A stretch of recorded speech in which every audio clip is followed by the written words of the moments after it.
nation of desire. Gather yourselves together, 'cause you're not alone.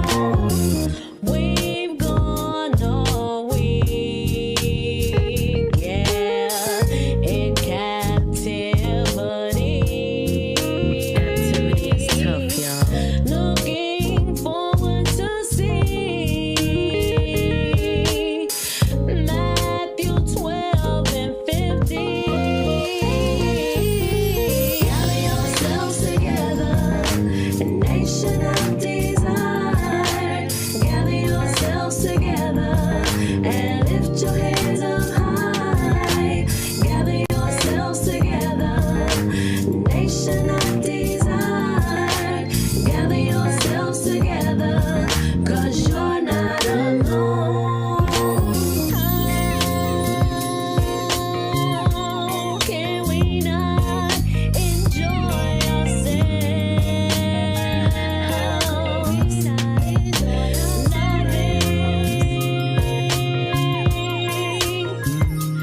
And uplifting one another.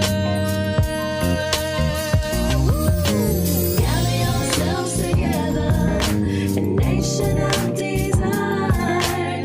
Gather yourselves together and lift your heads up high. Gather yourselves together, nation of desire. Gather yourselves together, 'cause you're not alone. Oh, gather yourselves as that day is your night,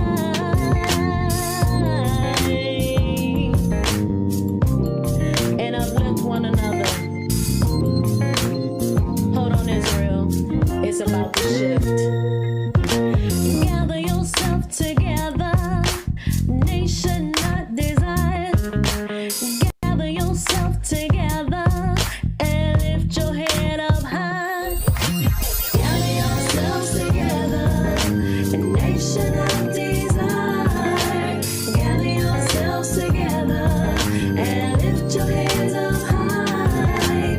Gather yourselves together, nation of desire. Gather yourselves together, 'cause you're not alone.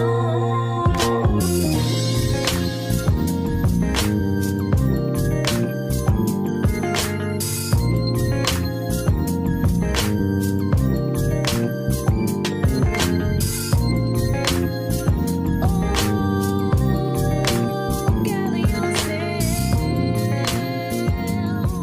'cause you're not alone.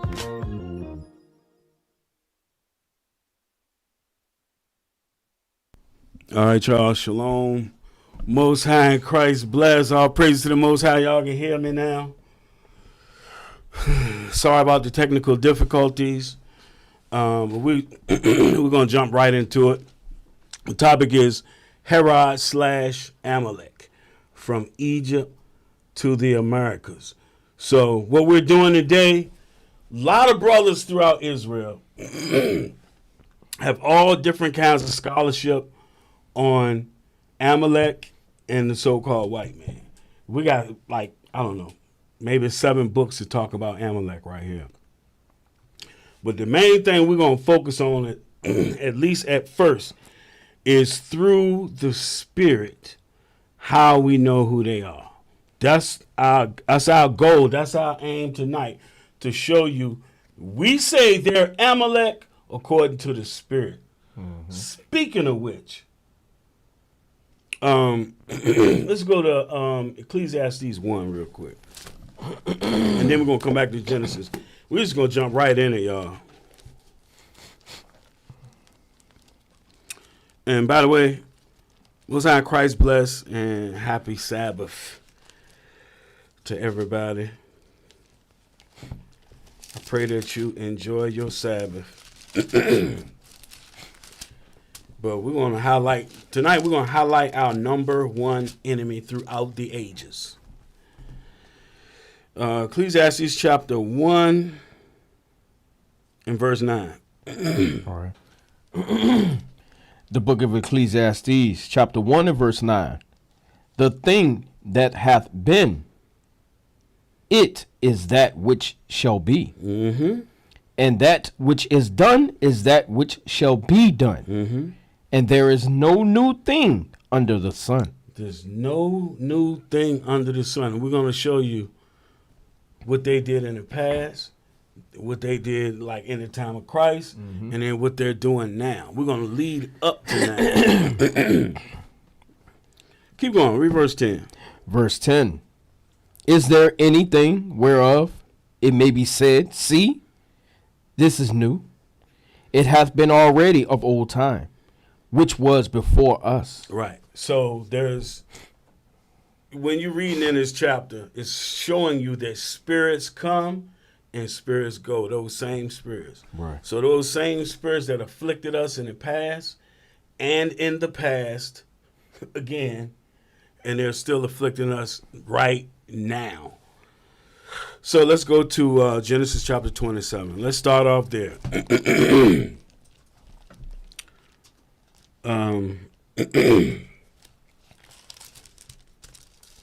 me get there.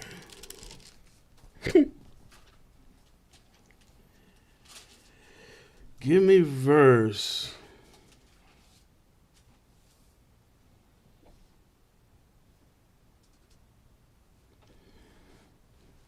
So Jacob came in and he fooled his father. You know, he did what his mother said. He fooled his father. Isaac gave him the blessing. So now Esau finds out about the blessing. Read verse 34. The book of Genesis, chapter 27 and verse 34. And when Esau heard the words of his father, he cried with a great and exceeding bitter cry, and said unto his father, bless me, even me also, O my father. I wonder if he really said this or if he said, Daddy, you're being anti-Semitic. Go ahead, verse 35. No, but that show you through his spirit, how his spirit is. Because all of this stuff is about the blessing. They feel like it belongs to them, even though it was prophesied that it was going to go to Jacob to begin with. Right, because like I was saying to you earlier, we know usually the blessing will go to the elder brother, but not in this case. Right, the Lord shows you it goes to the one he chose. Exactly. Read verse 35, then we're going to jump. Verse 35. And he said, thy brother came with subtlety, and hath taken away thy blessing. Right, now drop down to 38. Verse 38. And Esau said unto his father, hast thou but one blessing, my father? Bless me, even me also, O my father. And Esau lifted up his voice and wept. Right, so when you look at this, he wants the blessing so bad. Now, let's bring this up to the day. This is why you have Christianity. Because Christianity is their way of getting the blessing. See, it's for everybody. No, that's not so. Even Ishmael, that's why you have Islam. That's Ishmael's way. He was the firstborn. That's his way of trying to get the covenant or get the blessings. But it don't go to either one of them. Now, jump down to 40. The book of Genesis, chapter 27 and verse 40. And by thy sword shalt thou live, and shalt serve thy brother. And it shall come to pass, when thou shalt have the dominion, that thou shalt break his yoke from off thy neck. Right. So during the time of David, they were in subjection, but they broke that yoke. And when they broke that yoke, they spread throughout the earth. You still had Edomites in the land, but a lot of them left and started spreading about, going into Syria and making their way into Europe. Keep going. And Esau hated Jacob because of the blessing wherewith his father blessed him. That's the reason why they hate us. I don't care how much they say they love you. Right. they hate you. In their spirit, they hate you, and this is why. Because we get the blessing. That's the bottom line. All of this hatred is because we get the blessing. Go ahead. And Esau said in his heart, the days of mourning for my father are at hand. Then will I slay my brother Jacob. Right. So he purposed to slay his brother. Now, we was having a little private conversation the other day how when Esau came to meet Jacob, how Jacob dealt with him. Mm-hmm. You got to deal with Esau a certain way. If you pick up on stuff in the scriptures, you deal with Esau a certain way. Otherwise, you're going to get his wrath. That wrath, that hatred, they're going to display it on you. Jacob was wise. Now, keep going. And these words of Esau, her elder son, were told to Rebekah. And she sent and called Jacob, her younger son, and said unto him, Behold, thy brother Esau, as touching thee, doth comfort himself, purposing to kill thee. So he comforts himself, purposing to kill Jacob. That's premeditation. Right. Dang. And they take comfort in it. No matter what they say, they take comfort in it. So I said before, Esau did nothing to Jacob, but that spirit went to his children.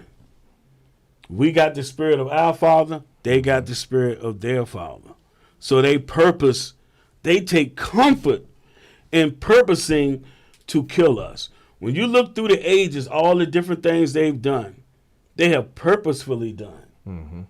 Like it's like Margaret Sanger, the Planned Parenthood, using our children as alligator bait, doing all kinds of wicked, evil things to us. They did wicked, evil things to each other, just straight grotesque. Well, heck, we might as well go ahead and bring it up. Fast forward to Margaret Singer's next to kin now, Mr. Head of Microsoft himself. He's continuing on her legacy. Very craftily, too. Very crafty. Go ahead. Verse 43. The book of Genesis, chapter 27 and verse 43. Now therefore, my son, obey my voice and arise. Flee thou to Laban, my brother, to Haran, and tarry with him a few days until thy brother's fury turn away. Yeah, so he was there more than a few days. It was more like 14 years or maybe longer. I'm not exactly sure. Now, give me Mount Seir. Let's go to Genesis 36.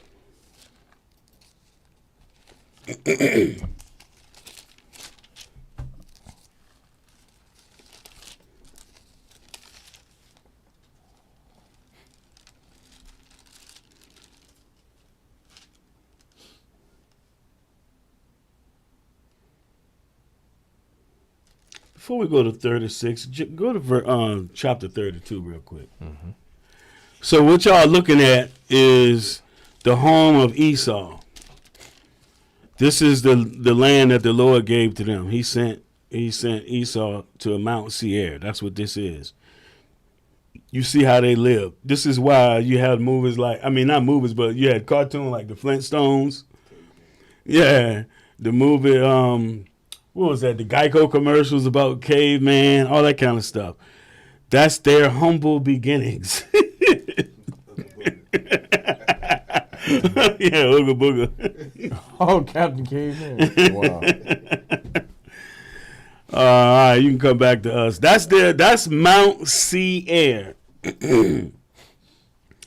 So give me Genesis 32 and verse 3. Just a real quick point. The book of Genesis, chapter 32 and verse 3. And Jacob sent messengers before him to Esau, his brother, unto the land of Seir, the country of Edom. Right. So when Isaac died, they left. Esau went to the Seir Mountains. Jacob went to Syria, where Laban and his family was. Now, Genesis 36. Go to Genesis 36 and verse 8. Verse 8 and 9. The book of Genesis, chapter 36 and verse 8.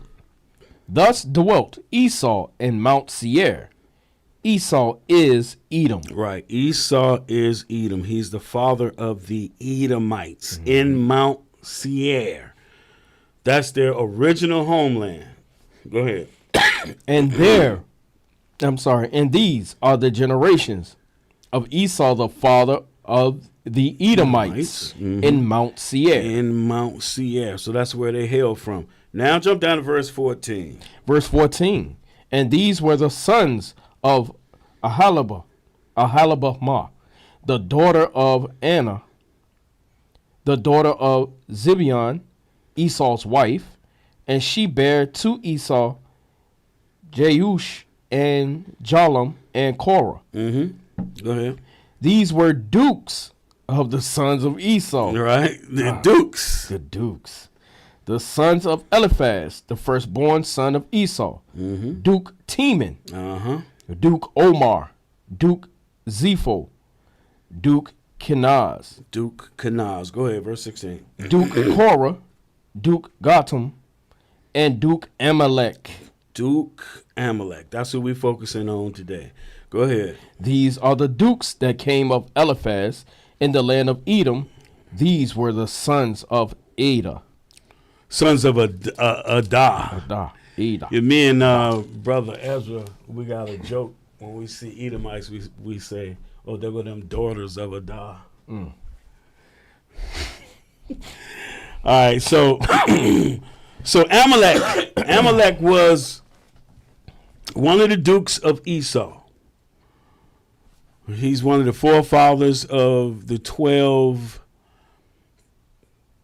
dukes of Esau. It don't say tribes, it say dukes, but we know it's they still they they got their tribes, and they can't even get along with each other. That's why you got World War I, World War II. Wow, right. Yeah, they're making war against each other. So now let's go to Exodus chapter 17. So Israel,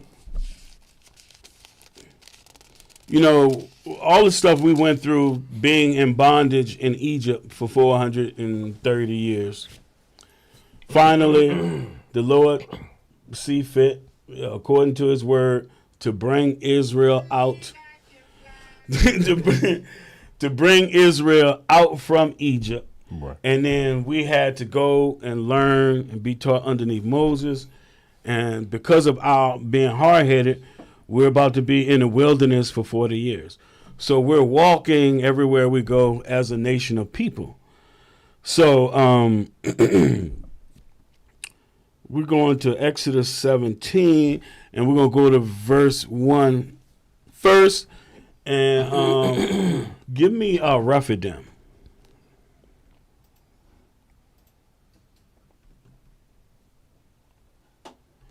Go ahead, read verse 1. The book of Exodus, chapter 17 and verse 1.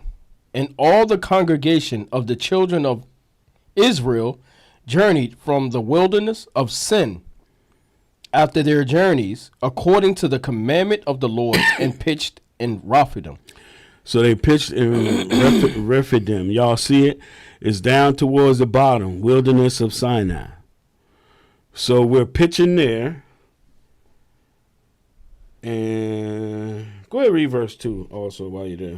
Verse 2.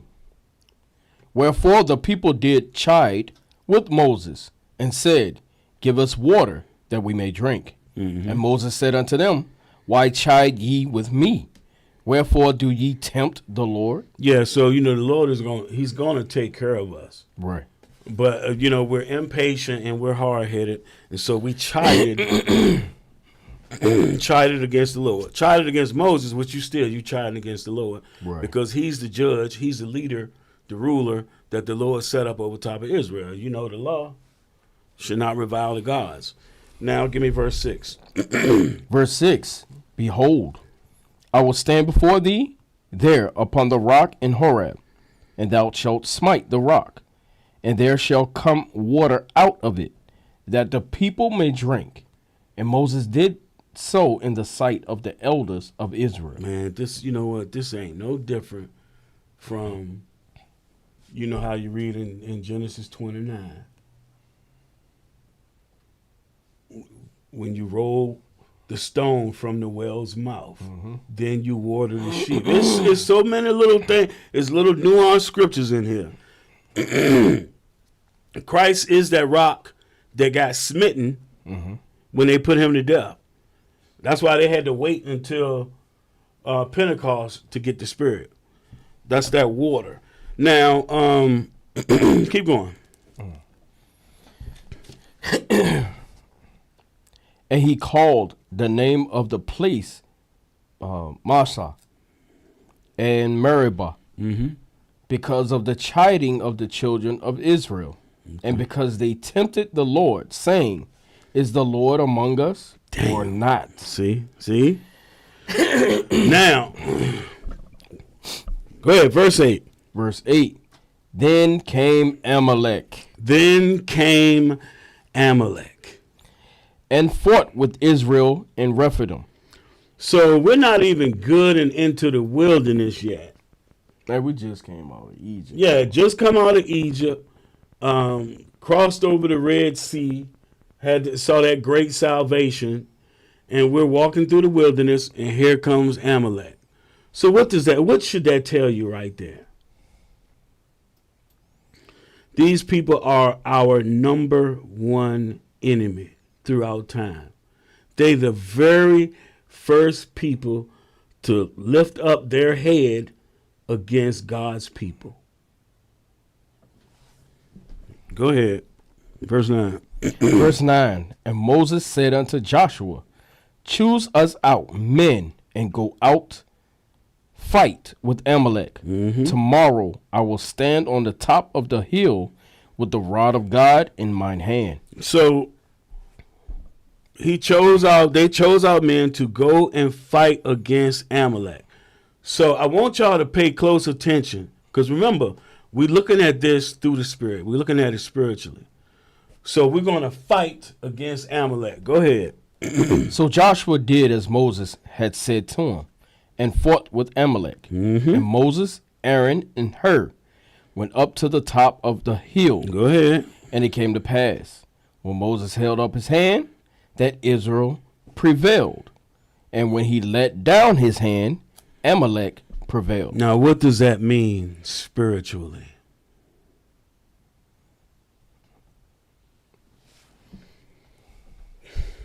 Now, what does Moses represent? What did Moses do? Because, you know, I know, I don't know if you saw it, but, you know, I had some pastors, we were going back and forth, and they always talking about the law of Moses. So Moses was the one, the Lord used him to give Israel the commandments. Right. So when they're holding up Moses' hands, Israel prevail. Meaning when you be obedient and you keep the commandments, you're going to prevail. If you don't stand for the Lord's laws, statutes, and commandments and believe on his son, the Christ, then you're not going to prevail. Amalek will be over top of you. So every step of the way, they're going to be over top of you. This is spiritual. Right. Read the verse again. I don't know. Both of us just grunting. I think it's just the weather. It's changing the weather. Changing. Yeah. Sorry about that, y'all. Verse 9. 11. Oh, was it 11? Verse 11. Okay. Verse 11. And it came to pass, when Moses held up his hand, that Israel prevailed. And when he let down his hand, Amalek prevailed. See? So if we're obedient, the Lord is with us. He's going to fight for us. If not, we're going to be overcome, mainly by Amalek. It was you know, we were sent into captivities and everything. But our main enemy is Amalek, y'all. Main enemy is Amalek. Go ahead. You know what? When it says raise his hand, I never thought about it. When we send up the prayers, we raising our hands. We're being obedient. You know, we're sending up the prayers to the Most High. That's almost like a representation of that. But when we get lax, we start worrying about the cares of the world. We let our guards down. Read verse 9 since you said that. Wow. Read verse 9 again. Verse 9, and Moses said unto Joshua, choose us out men and go out, fight with Amalek. Tomorrow I will stand on the top of the hill with the rod of God in mine hand. With the rod of God in my hand. You got the rod of God in your hand right now. I got the rod of God sitting in front of me right now. This is the rod of correction. Right. Long as we follow this, we won't lose. Now, verse 12. Verse 12, but Moses' hands were heavy, and they took a stone and put it under him, and he sat thereon. That's that sure foundation. That's that foundation in Christ. Go ahead. And Aaron and Hur stayed up his hands, the one on the one side and the other on the other side. And his hands were steady until the going down of the sun. Go ahead. And Joshua discomfited Amalek and his people with the edge of the sword. And the Lord said unto Moses, write this for a memorial in a book, and rehearse it in the ears of Joshua. So write this in a book and rehearse it in the ears of Joshua. How we, through the Lord, had victory over Amalek. Discomfited him with the sword. The scriptures is, some scriptures is twofold, even threefold. Right. But it's really deep. You really got to examine it through the Spirit. It takes time. It does take time. You got to learn and build and build and build, and then you'll start seeing all this stuff. You'll be like, wait a minute. What does that really mean? There's got to be something else to it. So the Lord telling us right here, if we put our trust in this, in Him, we will prevail. And we call this our sword. Our sword, our rod. Right. Yeah. This is our rock, everything. This has the truth in it. This is what's going to discomfort Amalek and reveal who he is. It's discomforting him right now. Right. Go ahead. For I will utterly put out the remembrance of Amalek from under heaven. All praises to the Most High. Our main enemy. He's going to destroy them off the face of the earth. When their time comes, he's destroying them off the face of the earth. He's going to do it. Right. We're not saying we're going to do nothing. We ain't putting our hands on nobody. Go ahead. And Moses built an altar and called the name of it Jehovah Nisi. And it's so funny how you can go on Google and you'll see churches just singing this song, making it sound all beautiful. And it's talking about how we put them to death. Right. With the Lord, with the backing of the Lord. We destroyed them. Go ahead. For he said, because the Lord hath sworn that the Lord will have war with Amalek from generation to generation. So from generation to generation, that shows you they're going to be our main enemy throughout time. Go back to the map. And if you look up, I don't think you can see it. You might be able to adjust it and slide it over to, just click on it, hold it and slide. Do you see Amalek on there? You see where it says Amalek? Now I know what you got to do. Spread it. See where you can drag it? Nah, it's cut off. I can see it on mine. I don't see it on yours. See it? Oh, no, there it is up towards the top. There it is. Yeah, slide it over. And then transition. See where Amalek is, y'all? See where that is on the map? Top right hand corner. Yep, top right hand corner. Remember that. Remember that. That's the land of Amalek right there. All right, now you can drop that. Now let's go to Numbers 24.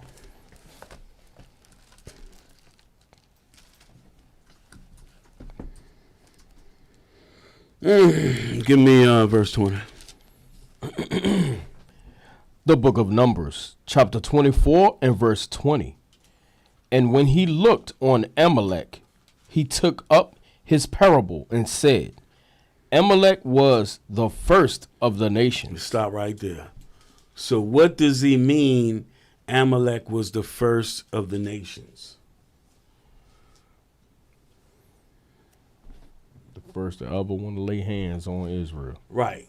So we come out of Egypt. They the first ones to stand up and do something against God's chosen people. And why? Because of that hatred, the hatred that come from their father. All right. Finish that verse. But his latter end shall be that he perish forever. Just like the Lord said.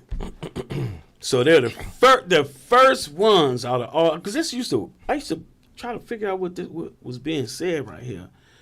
And then it hit me one day. They're the first ones to fight against Israel. Because remember, the Lord, when you read in Zechariah, the Lord is going to go out and he's going to fight against all the nations that came against Israel. They're the very first ones. Now, And you know, for them to have done that, it had to be something passed down from through their generation.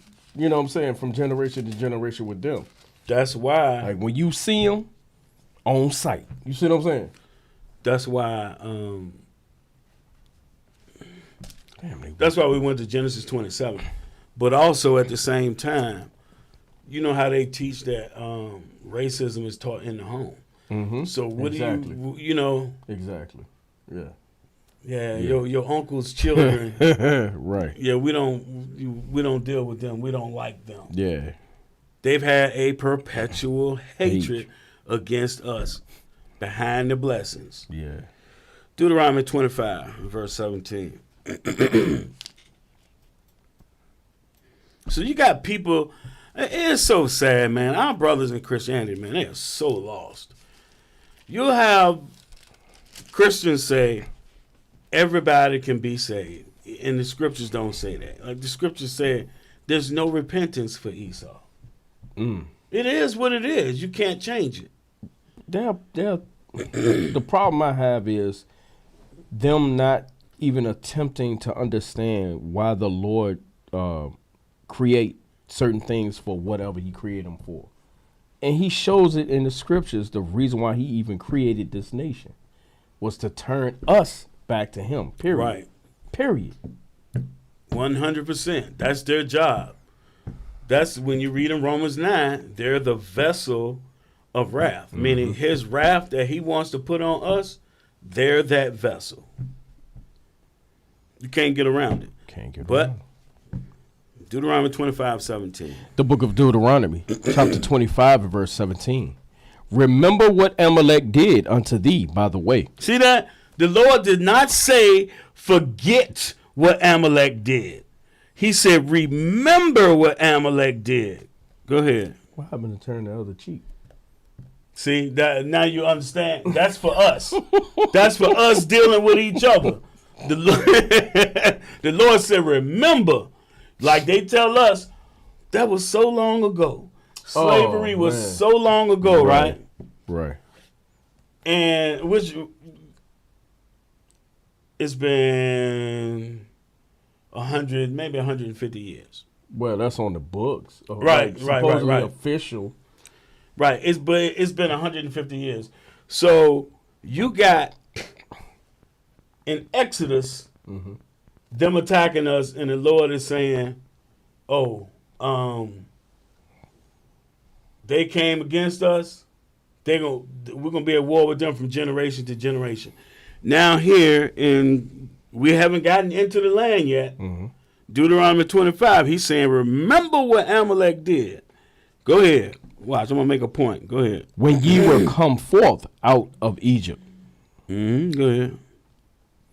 how he met thee by the way, and smote the hindmost of thee, even all that were feeble behind thee, when thou wast faint and weary, and he feared not God. Right, so it's obvious he's attacking the women, the children, the old, whoever is weak.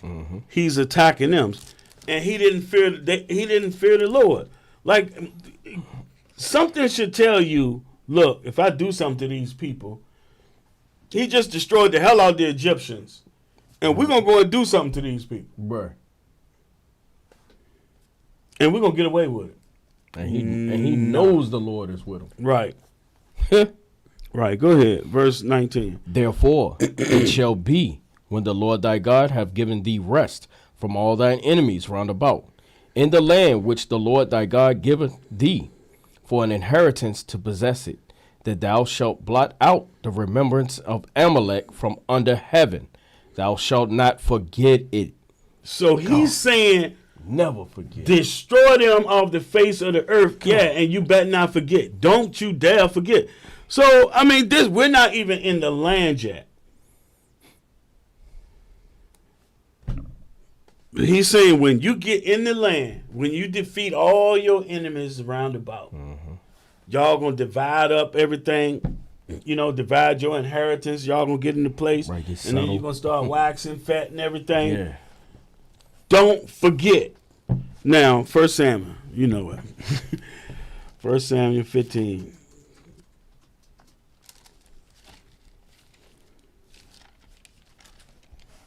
Now, I don't know the timetable on here, but you got Joshua, the time of Joshua, then you got the Judges. The Judges is supposed to be 450 years. And then now you have Saul is now the king over Israel. So let's say you're looking at 500 years later. Because they tell us, oh, that was so long ago. Right. Meanwhile, they got slogans saying never forget. Like the Jewish people won't even buy a damn Volkswagen because it's made by the Germans. But we supposed to forget everything. But the Lord don't. Verse 1. 1 Samuel 15 and 1. The book of 1 Samuel, chapter 15 and verse 1. Samuel also said unto Saul, the Lord sent me to anoint thee to be king over his people, over Israel. Now therefore hearken thou unto the voice of the words of the Lord. Thus saith the Lord of hosts, I remember that which Amalek did to Israel. Oh, no. The Lord forgot. I remember that which Amalek did to Israel, how he laid wait for him in the way when he came up from Egypt. Now go and smite Amalek and utterly destroy all that they have and spare them not. Damn. But slay both man and woman, infant and suckling, ox and sheep. Hold on. We got to back up right there. That just said infant and suckling. So whether your mama holding you or whether you're a toddler, if it's a toddler running around, the Lord said, spare them not. Right. He says, spare them not. To destroy all that they have. Go ahead. Infant and suckling, ox and sheep, camel and ass. All the way down to the damn animals. The Lord is saying, kill all of them. The Lord ain't no joke, man. Right. But Christianity got people fooled. They be saying the God, you got the God of the Old Testament and you got the God of the New Testament. No, it's the same God. Right. We have grace that we cannot abuse.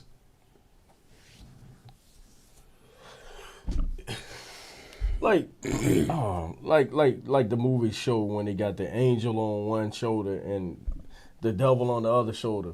Like, look, this your part of the movie right here.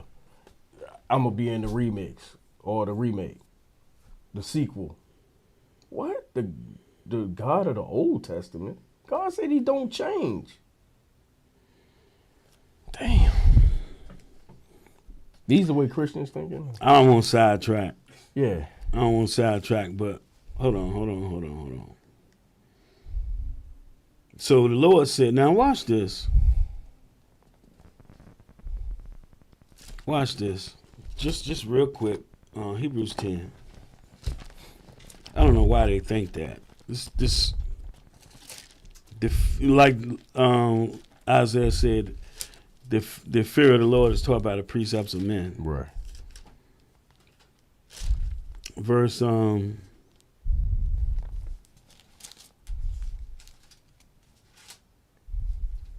start at verse 26. Okay. The book of Hebrews, chapter 10 and verse 26. For if we sin willfully, after that we have received the knowledge of the truth, there remaineth no more sacrifice for sins, but a certain. Hold on. I'm sorry. There remain, if we sin willfully, there remain no more sacrifice of sin. You're not supposed to abuse grace like they do in Christianity. Right. They're saying you got grace, you don't have to keep laws. It's foolishness. It will lead to your destruction. Not the destruction of your flesh now, but the destruction of your spirit. Go ahead, continue on. Verse 27. But a certain fearful looking for of judgment and fiery indignation, which shall devour the adversaries. But a certain fearful looking for of judgment. You know that you in the midst of sin willfully, and now you're afraid.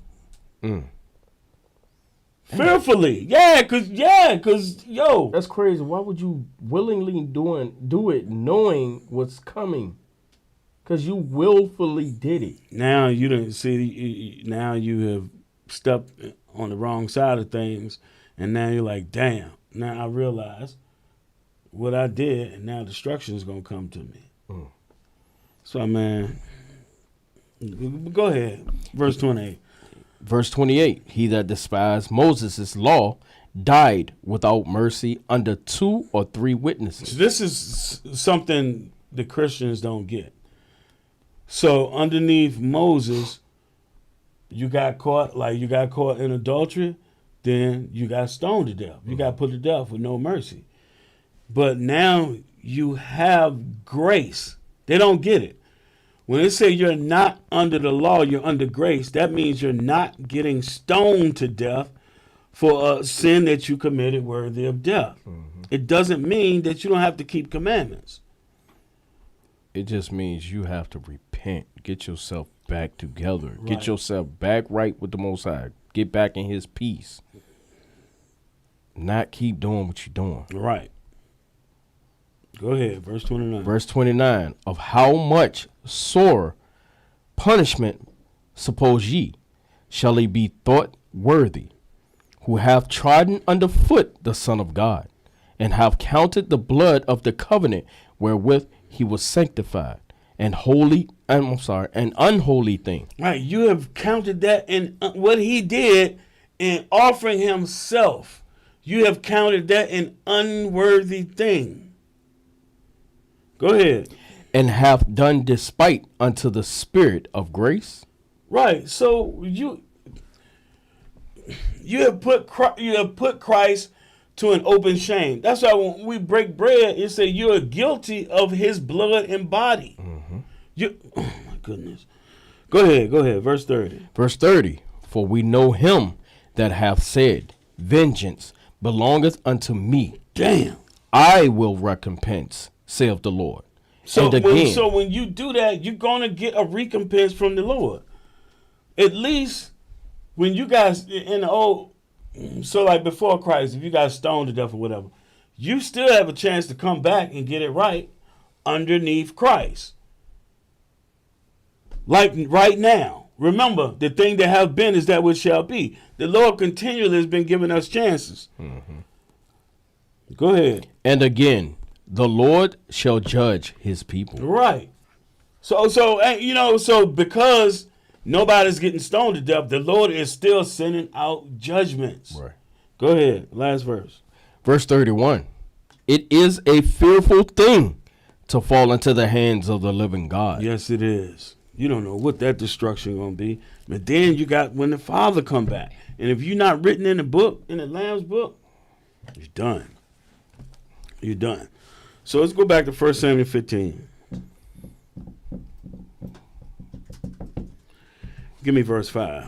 The book of 1 Samuel, chapter 15 and verse 5.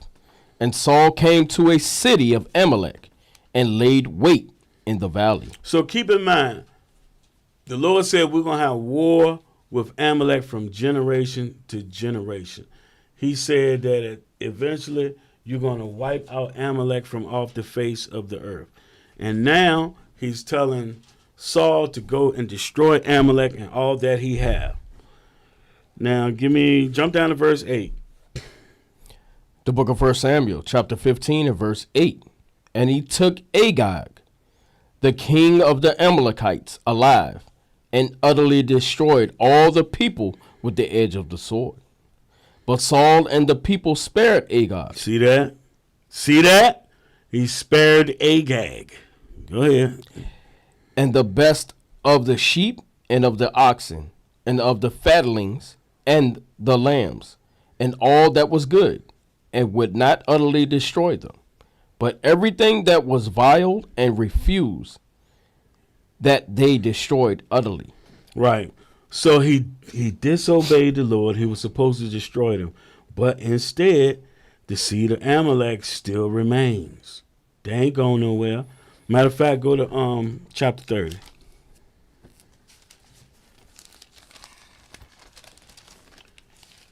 Give me verse 1. The book of 1 Samuel, chapter 30 and verse 1.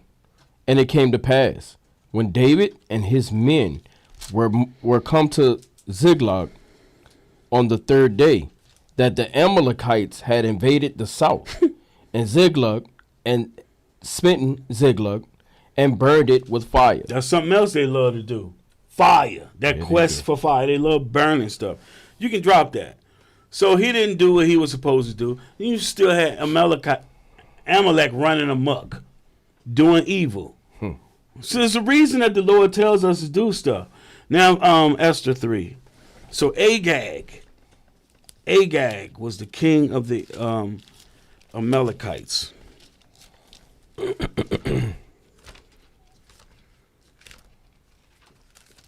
Oh, you said Esther, didn't you? Yeah, Esther 3. 642.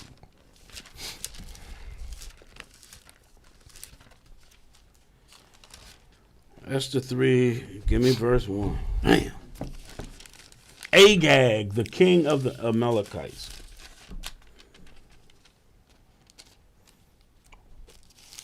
You said Esther 3. 644. Yeah, Esther 3 and verse 1. Okay. The book of Esther, chapter 3 and verse 1. After these things did King Ahasuerus. that jank be getting me. Ahasuerus promote Haman, the son of Hammedatha, Yeah, so Haman, the son of Hammedatha. Go ahead. the Agagite. The Agagite. So he's a descendant of Agag, Wow. which makes him Amalek. Right. Go ahead. And advanced him and set his seat above all the princes that were with him.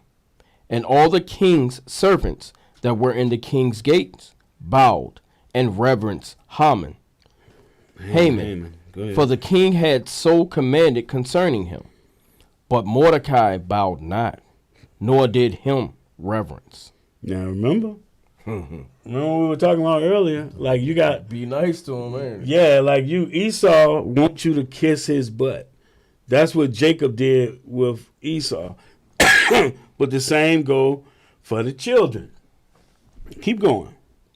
Then the king's servants, which were in the king's gate, said unto Mordecai, Why transgressed thou the king's commandment? Now it came to pass, when they spake daily unto him, and he hearkened not unto them, that they told Haman to see whether Mordecai's matters would stand.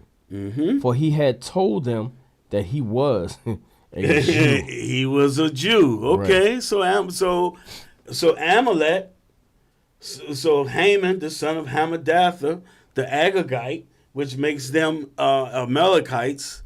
Oh, now he know Mordecai is a Jew. Go ahead. Verse 5.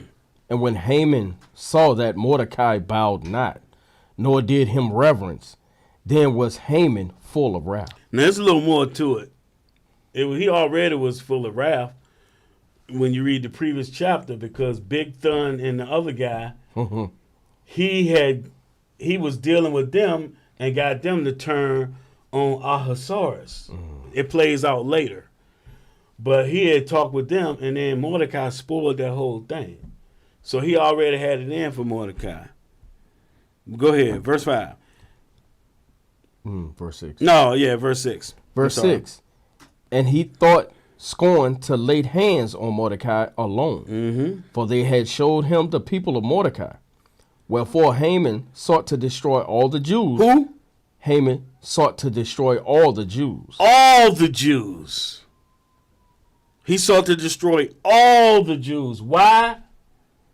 Because Amalek is our mortal enemy. They always trying to wipe us out. Always. Go ahead. That were throughout the whole kingdom. Throughout the whole kingdom. He's trying to destroy all of us throughout the whole kingdom. He was even trying to take the kingdom over. Yeah. And translate it to the Macedonians, his brethren. You know, the other folks that was coming at the Maccabees. Try to get it from the inside out. Yeah, trying to get us on both ends. Go ahead. That were throughout the whole kingdom of Ahasuerus, even the people of Mordecai. Right. Jump to verse 8. Just skip over 7. Verse 8. And Haman said unto King Ahasuerus, there is a certain people scattered abroad. Who scattered abroad? Israel. Right. Go ahead.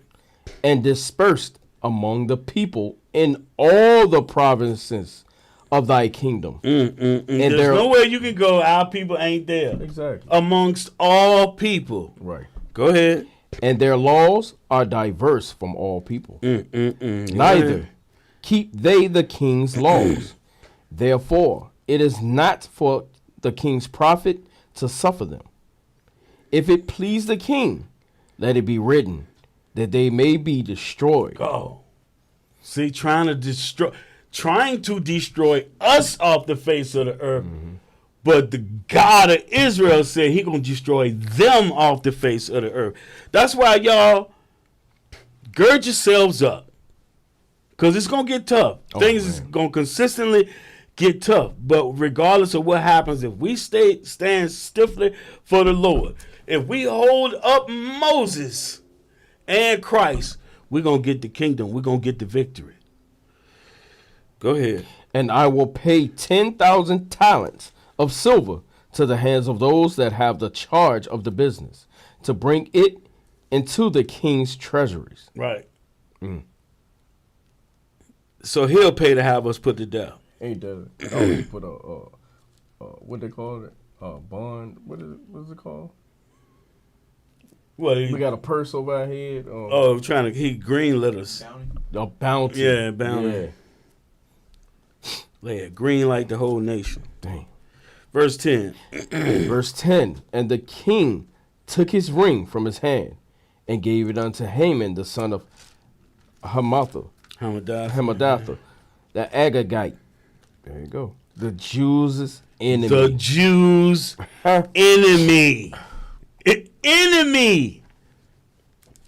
See, through the spirit, all throughout time, they the main enemy. They ain't just trying to kill one or two. They trying to wipe us the whole out. Nation out, right? Let's go to the Apocrypha. You know that's crazy because we the only threat to the throne, because it really belongs to Israel. Remember, He want to wipe us out so he can keep the throne. remember 2nd Ezra 6. With Jacob is the beginning of that which follows. Right. Him holding Esau's heel. Right. Just gotta be a little patient. Right. All right, let's go to Esther and the Apocrypha. Esther, chapter 16. The rest Trying to wipe us out, man.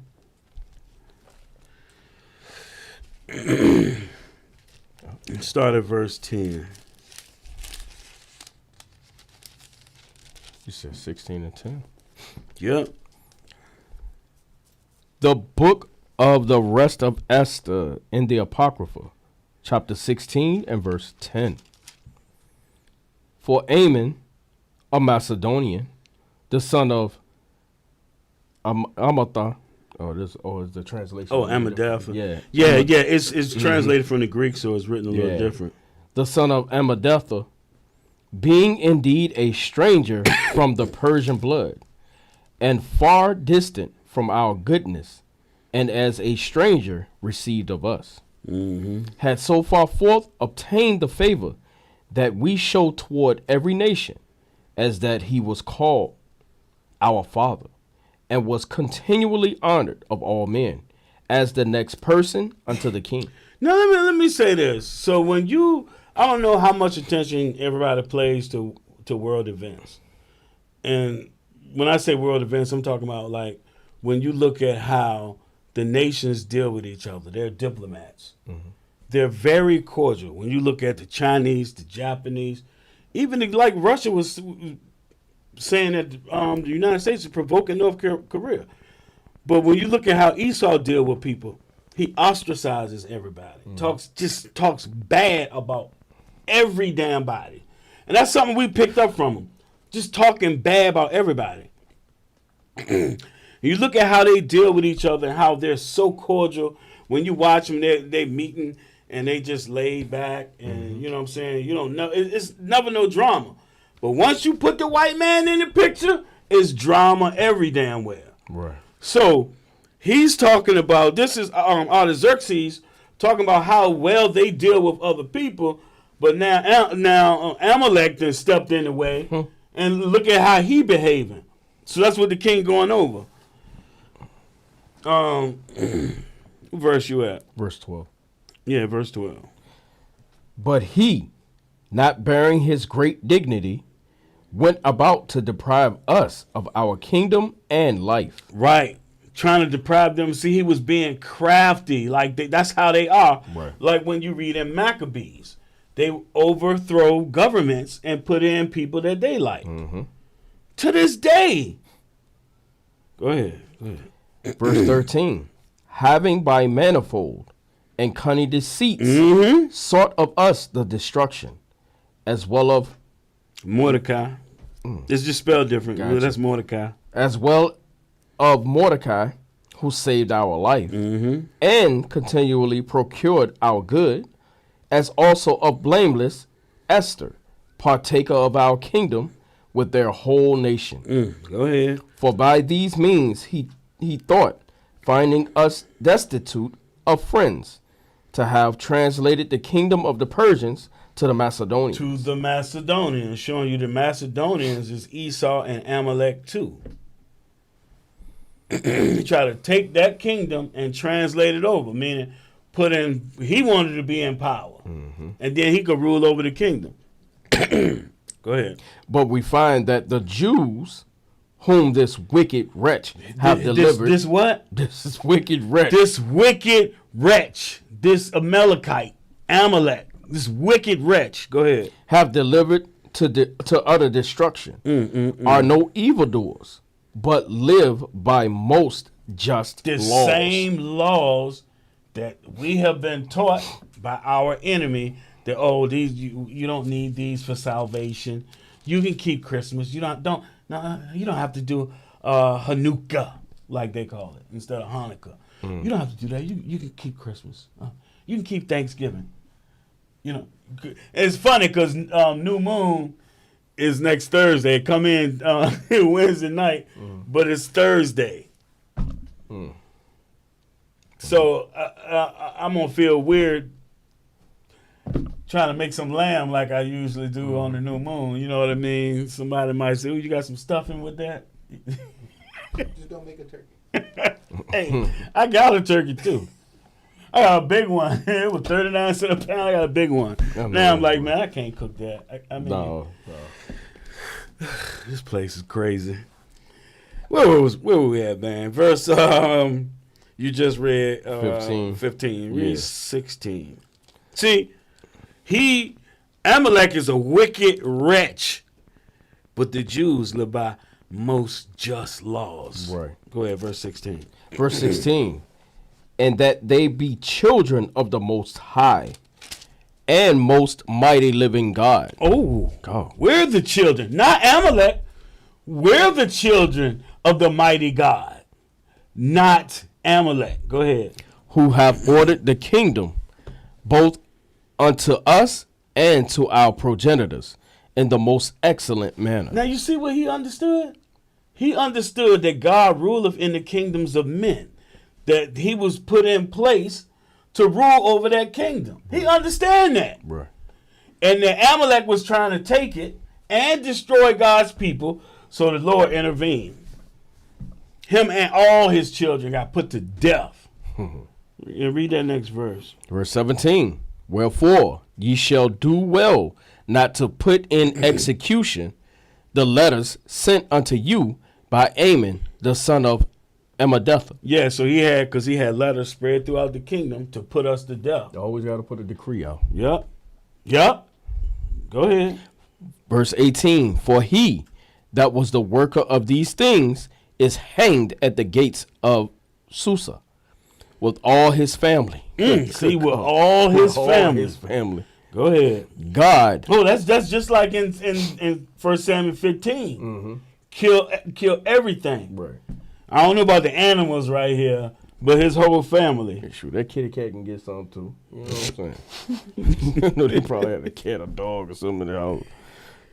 God, who ruleth all things, speedily rendering vengeance to him according to his deserts. Right. All right, we're good on that. Let's go to Jeremiah now. So y'all, you get the picture?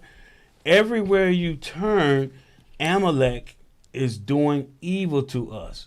He's at the forefront of doing evil to the children of Israel. Like, who financed the slave trade? Amalek.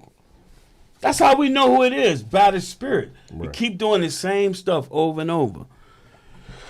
Jeremiah 24 and 1.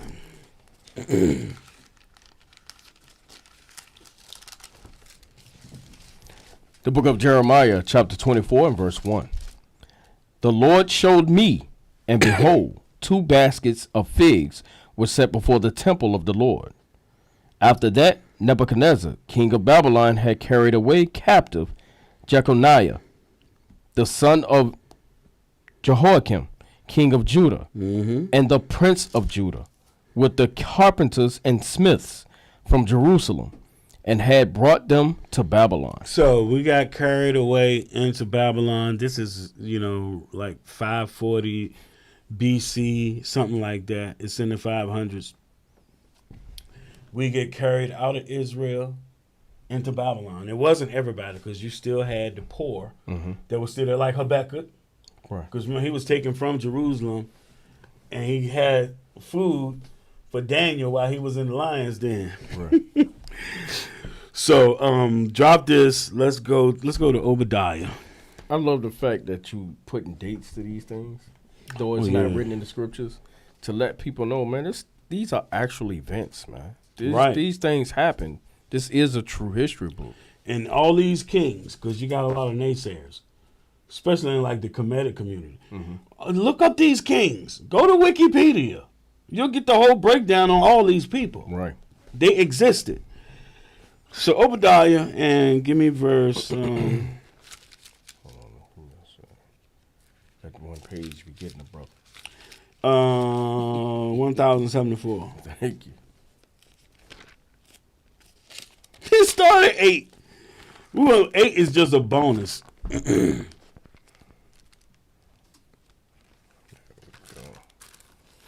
I wish I had a picture of President Biden just for this verse right here. This proves that God is real.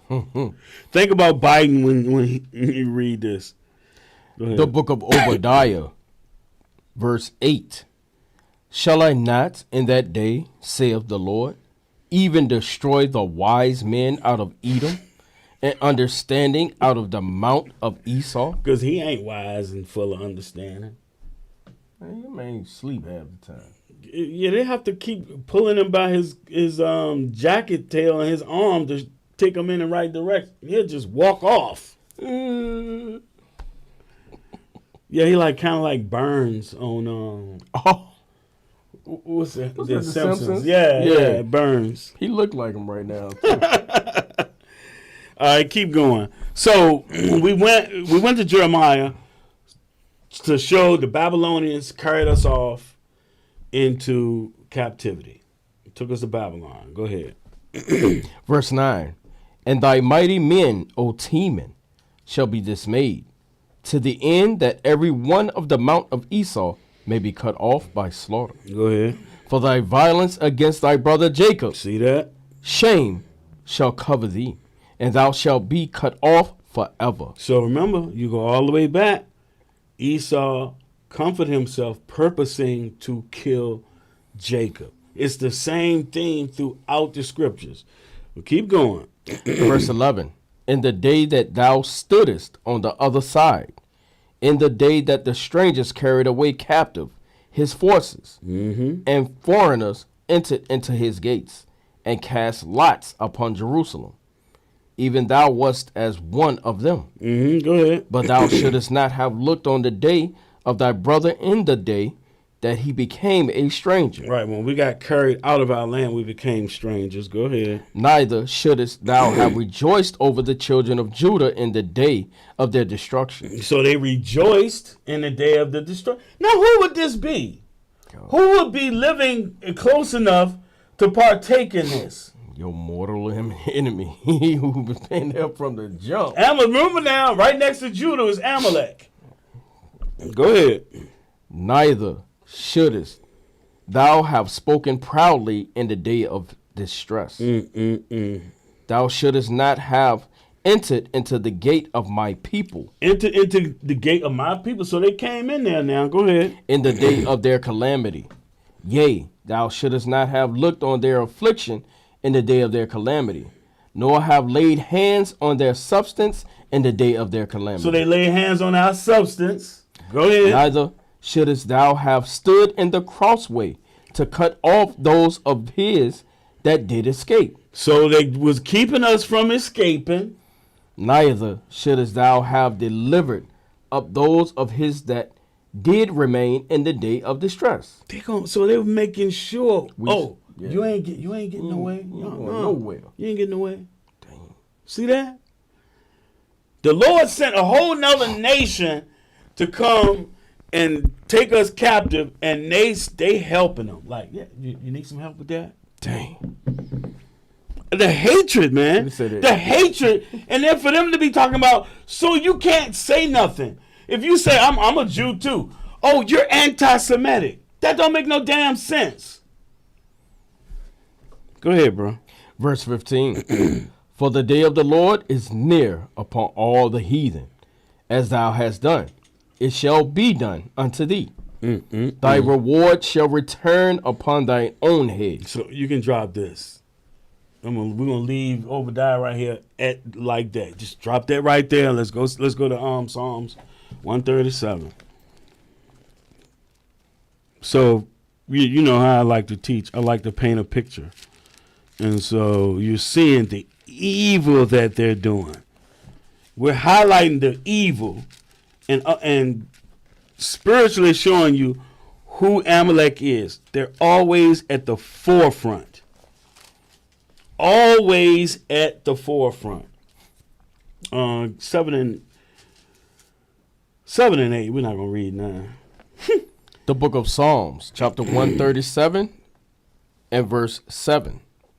Remember, O Lord, the children of Edom in the day of Jerusalem, who said, race it, even to the foundation thereof. Right. So it said the children of Edom is not specifying Amalek, but you know Amalek is the lead. They the leaders. That's why when you look at the businesses, the CEOs, the major, they own it. They in there. They the head tribe of these people. Go ahead. O daughter of Babylon, who art to be destroyed, happy shall he be that rewardeth thee as thou hast served So us. one day we're going to get a vengeance through the Lord. We ain't picking up guns trying to do nothing, because you know they would love to say that whack Anti-Defamation League. I've been following that guy the last few days. It just seemed like 4-5 times a day. Oh, so-and-so's being anti-Semitic. Oh, this is anti-Semitic. Come on, man. Meanwhile, you ain't got a stitch of hair on your head or on your face, and you supposed to be the people of God. Come on. What one of our bros said they wear that anti-Semitic stamp like people wear condoms in the world. I'm telling you, the more you find out about history, Right. these people are just straight up liars. Like they had to wear a yellow band around their arm, like you see it in the military. Mm-hmm. So let's say if you go to Ukraine, somewhere where Ukraine and Russia are near each other, you're gonna see them with armbands on with different colors to signify not only what nation they're with, but what part of the military they're with. So during World War II, they had to wear a yellow band. The Jewish people had to wear a yellow band. They act like they've been doing that their whole damn life. Man, they get on my nerves, bro. They just tell so many lies. All right, you can drop Psalms 137. Now, the same theme though. They was at Jerusalem saying race it, meaning destroy Jerusalem. Now go let's go to 1 Ezra 4. Same theme throughout time. Same theme.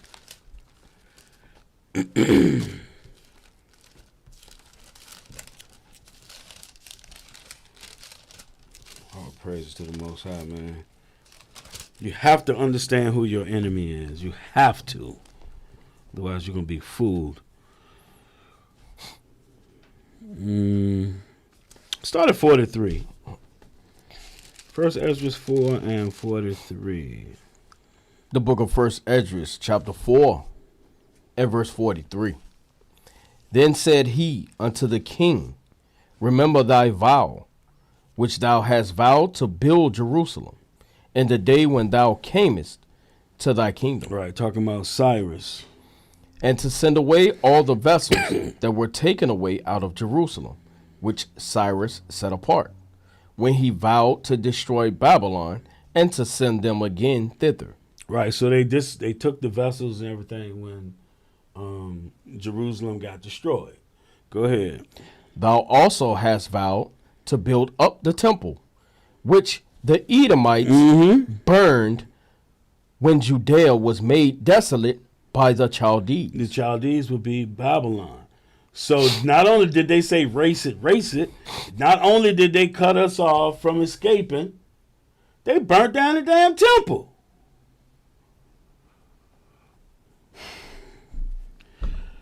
But that's not all. So they burnt down the temple, and then we were carried away into captivity.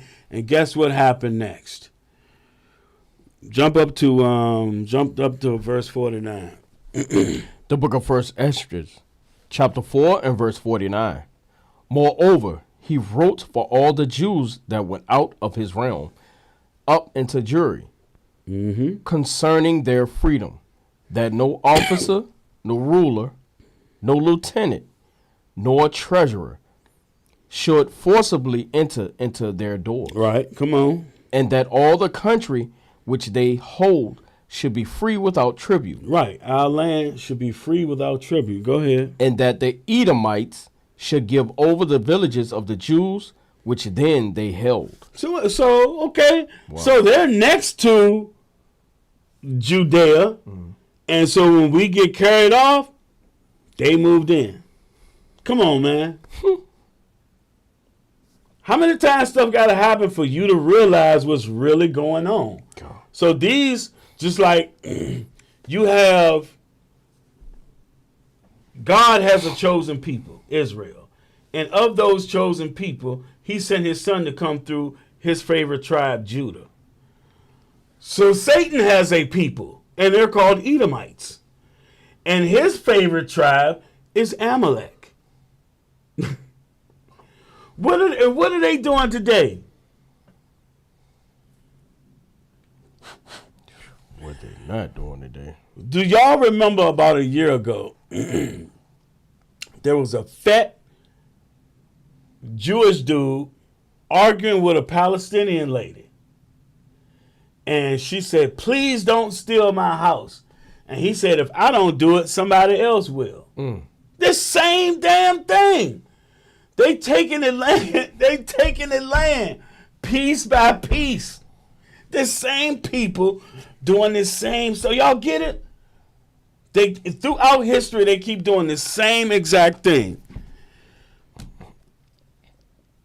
And that the Edomites should give over the villages of the Jews which they had. Okay. Let's go to Ezekiel. We're almost done with the scriptures. Well, I mean, oh no. Y'all got to hang tough tonight. We're going to have to take a break soon, but we got a lot of stuff for you. We haven't even gotten... we're about to get to Herod. We're about to get to the New Testament. Ezekiel 35. The same thing keep happening throughout history. Throughout history. These people keep doing the same thing. You can't hide who you are.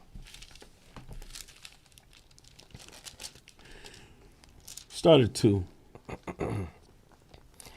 The book of Ezekiel, chapter 35, and verse 2. Son of man, set thy face against Mount Seir, and prophesy against it, and say unto it, thus saith the Lord God.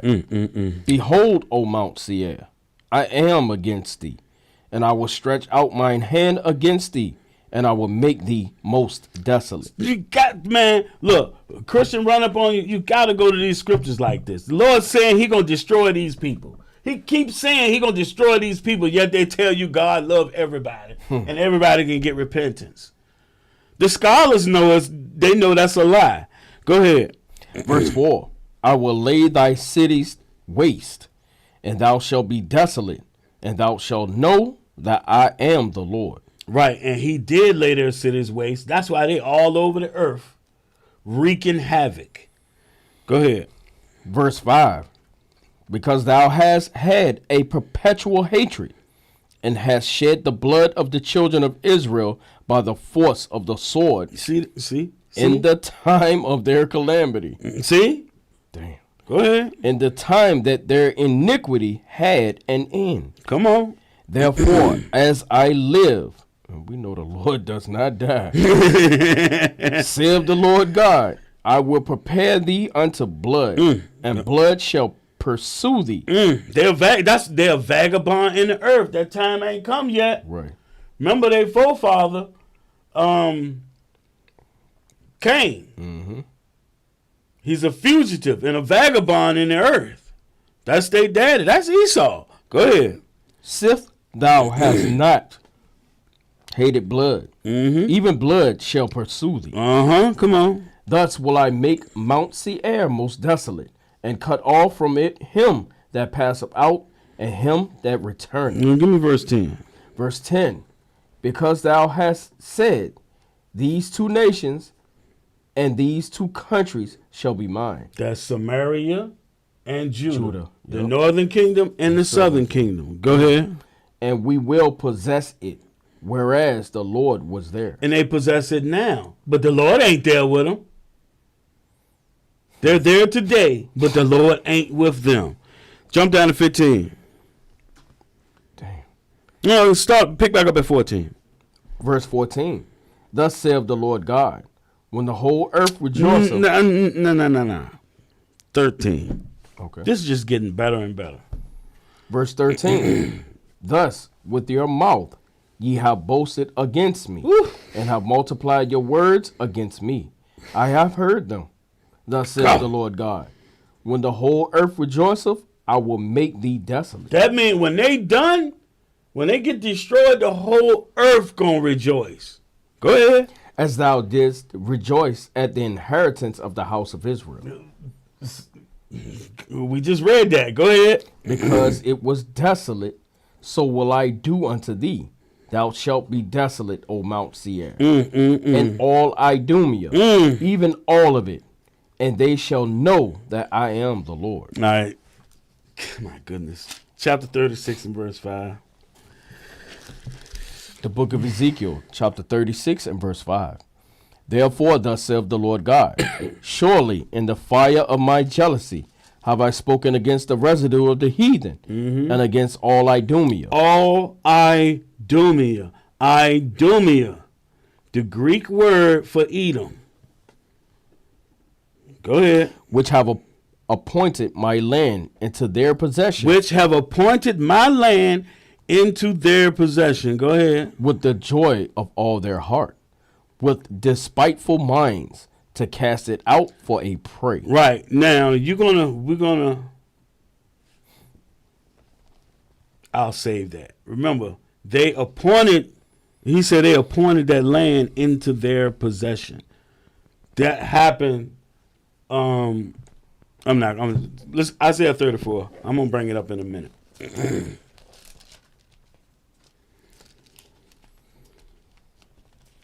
The Lord is just putting a spiritual hit out on Amalek, first and foremost, and then the rest of Esau.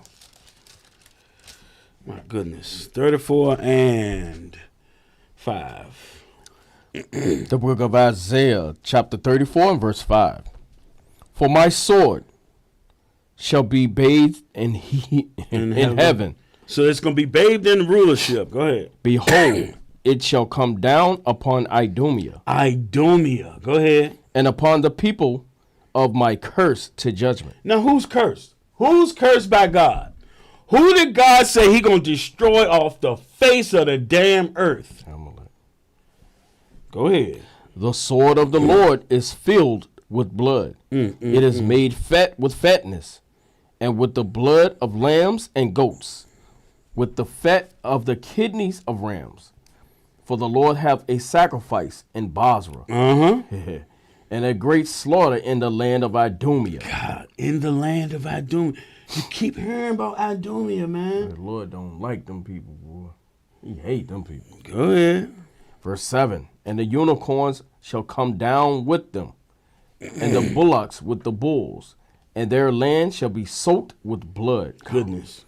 And their dust made fat with fatness. In other words, see, you have some people, you have scholars, you have Christians say, oh, that just means that he prefers Jacob over Esau. What? Epic fail. What verse was that? Verse 7. 7? Give me 8. That'll be the last one. Verse 8.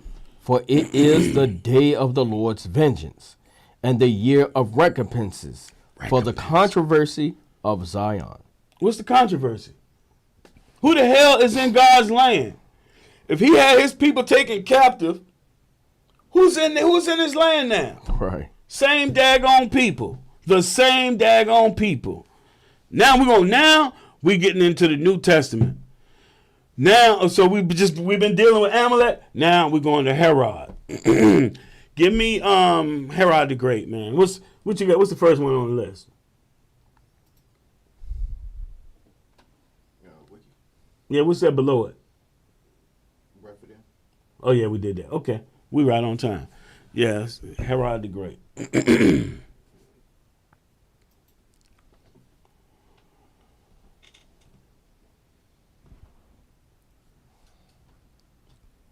No, why it's not clear. All right, you don't read that.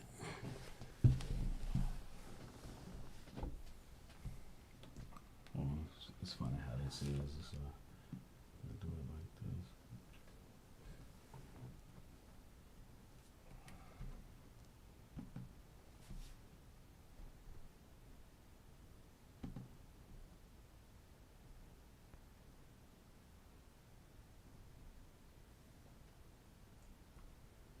Yeah, go ahead and read that.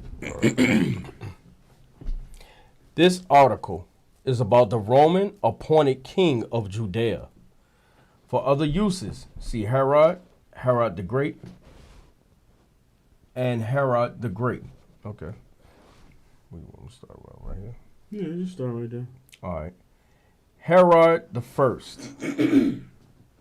also known as Herod the Great, was a Roman Jewish client king of Judea. Whoa. You see what it A said? client king. But it said a Roman Jewish. Dang. Jewish. Go ahead. Herod the Great, I don't know what was great about him, was a Roman Jewish client king of Judea, referred to as the Herodian kingdom. He is known for his colossal building projects throughout Judea, including his renovation of the Second Temple in Jerusalem and the expansion of the Temple Mount towards its north, the enclosure around the Cave of the Patriarchs in Hebron, the construction of the port at Caesarea Maritima, the fortress of Masada, and Herodium. Vital details of his life are recorded in the works of the first century Roman Jewish historian Josephus. Right. Come on. Herod also appears in the Christian Gospel of Matthew as the ruler of Judea who orders the massacre of the innocents. The massacre of the innocents. What's the massacre of the innocents? Oh, that was all the firstborn being killed, right? The innocents, the babies. Go ahead. We're gonna read it. We're gonna read it. At the Go ahead. time of the birth of Jesus, although most Herod biographers do not believe that this event occurred, despite his successes, including single-handedly forging a new aristocracy from practically nothing. He has still been criticized by various historians.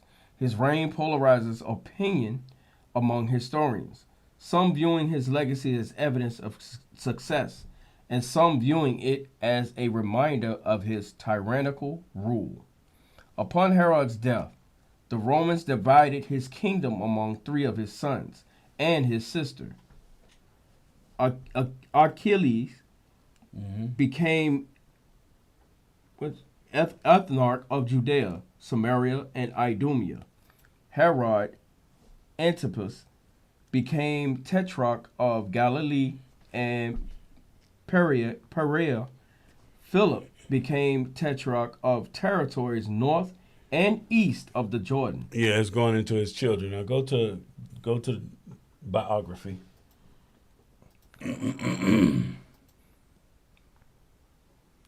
Uno momento, y'all.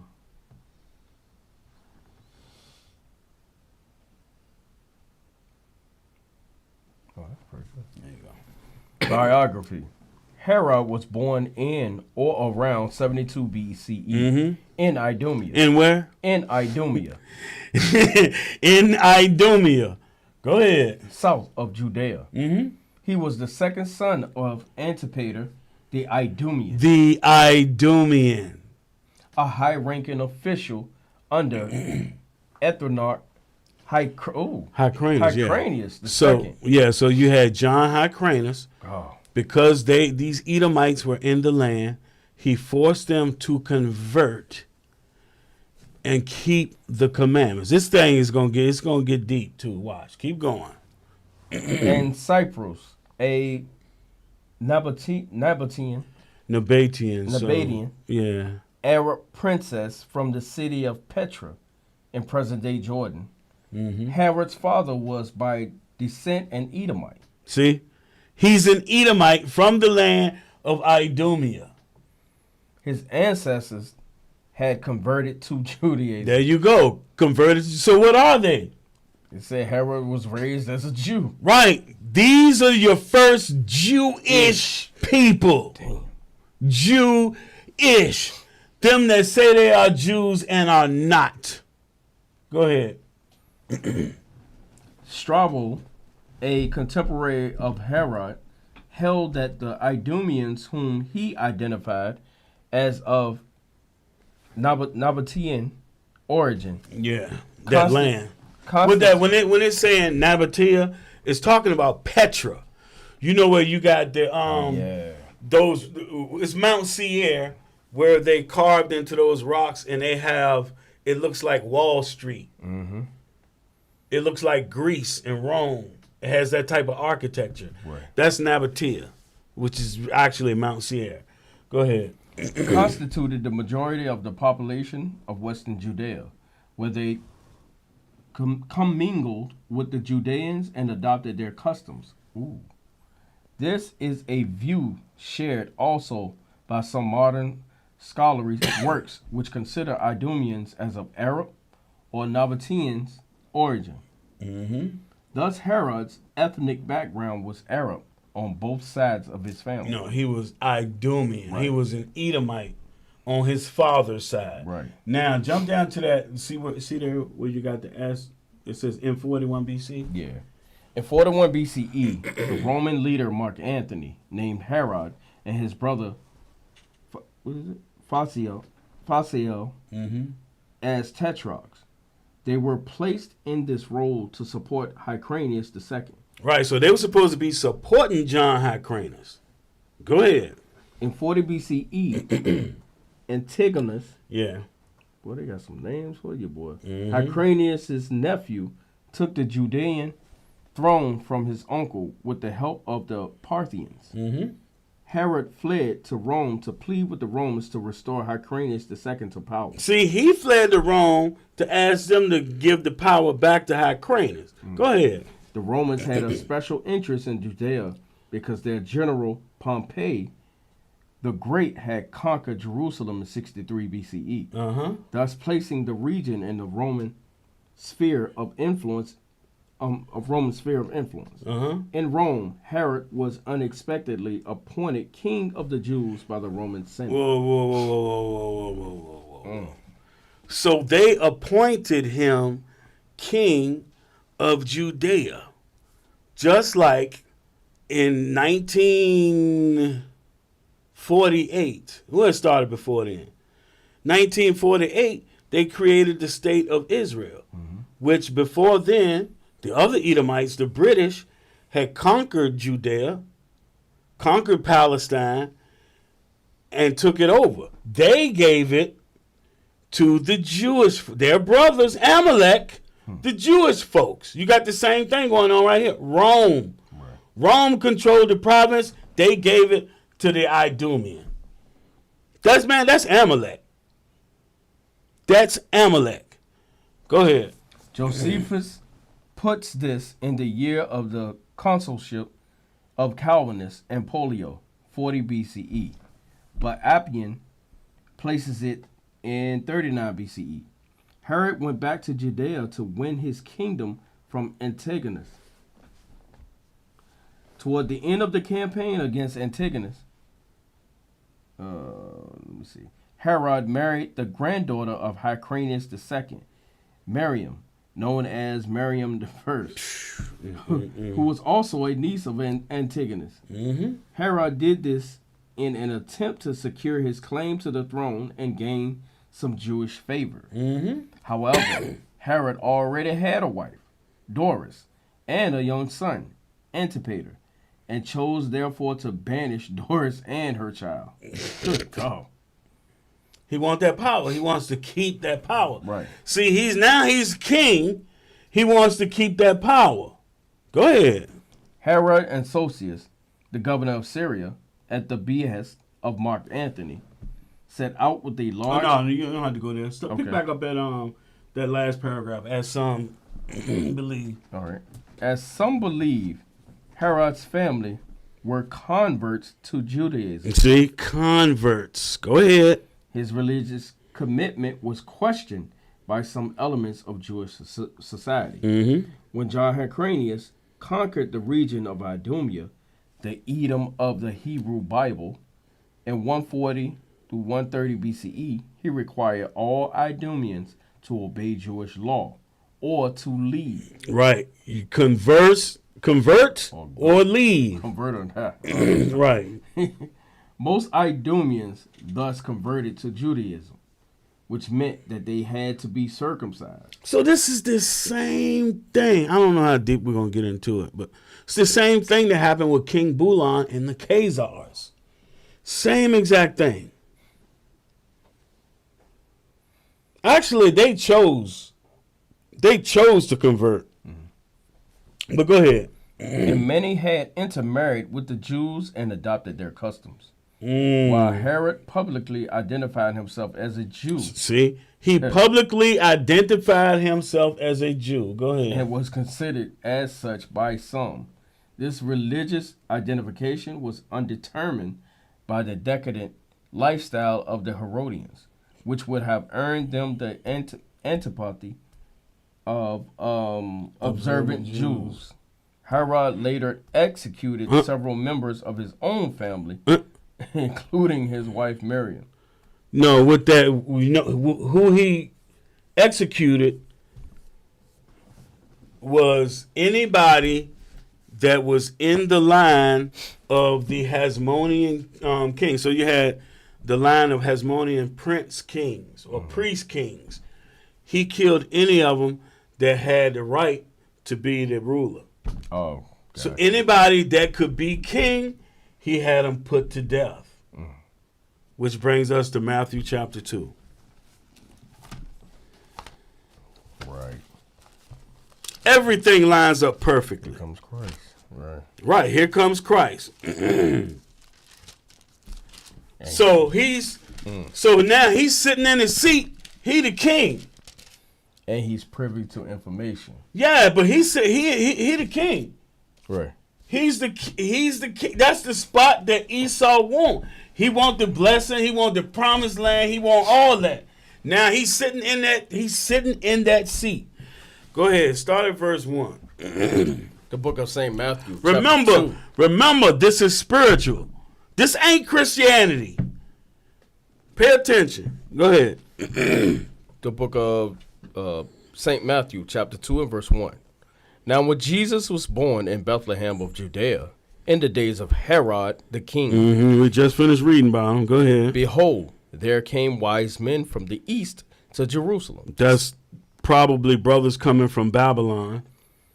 Saying, It said wise. It said wise. So that means they kept commandments.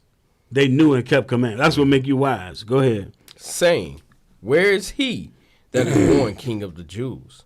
For we have seen his star in the east and are come to worship him. Wait a minute now. If you Herod, you done already put people to death. So they can't take your throne. Right. And they saying, where is he born King of the Jews? Your ears going to perk up. Go ahead.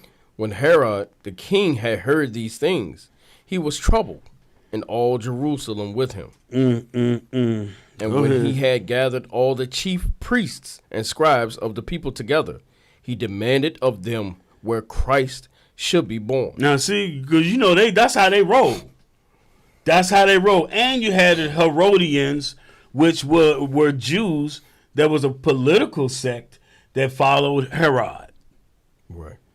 They all troubled. Why are they troubled? Because the king come, they out of a job. Go ahead. And they said unto him, in Bethlehem of Judea, for thus it is written by the prophet, and thou, Bethlehem, in the land of Judah, art not the least among the princes of Judah. For out of thee shall come a governor that shall rule my people Israel. That shall rule my people Israel. Damn, how they giving up the game plan? They straight gave the game plan. Yeah, it brought him the prophecy. See, this is what, remember Paul when he was, and we're going to touch on it, when he was dealing with Agrippa. Yeah. Believest thou the law and the prophets? I know that I do. Because they were converts. They were Jews. They were the ish. Yeah, they're calling themselves Jews that are not. Go ahead. Go all the way down to verse 8. Verse 7. Then Herod, when he had privily called the wise men, inquired of them diligently what time the star appeared. And he sent them to Bethlehem and said, go and search diligently for the young child. And when ye have found him, bring me word again, that I may come and worship him also. Damn You a lying liar. bastard. God. Lying bastard. He wants to kill him. Because any threat to his ruling over Israel it would be gone. So he wants to kill him. It's carnal. It's really carnal too. Go ahead. Go jump down to 16. Verse 16. When Herod, when he saw that he was mocked of the wise men, was exceeding wroth, and sent He forth. was wroth. That's that perpetual hatred jumping up. Go ahead. And sent forth and slew all the children that were in Bethlehem and all the coasts thereof. Now, hold on. Okay. So he killed all those children. He killed our children. See, Amalek keep doing the same stuff. He's at the forefront trying to destroy our people over and over and over again. Go ahead.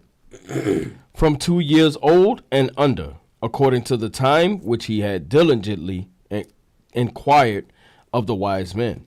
Go ahead. Then was fulfilled that which was spoken by Jeremy the prophet, saying, In Ramah was there a voice heard, lamentation, and weeping, and great mourning, Rachel weeping for her children, and would not be comforted, because they are not. Yeah, fulfilling prophecy. Now,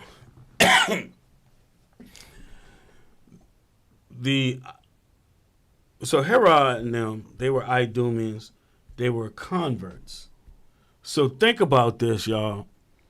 These people, they converted, now they ruling over Israel. He done put the babies to death. He done put all these babies to death. In Matthew 7 and 6. You got our Christian brethren talking about everybody can be saved and calling everybody brothers in Christ. Yo, that's madness. They detached.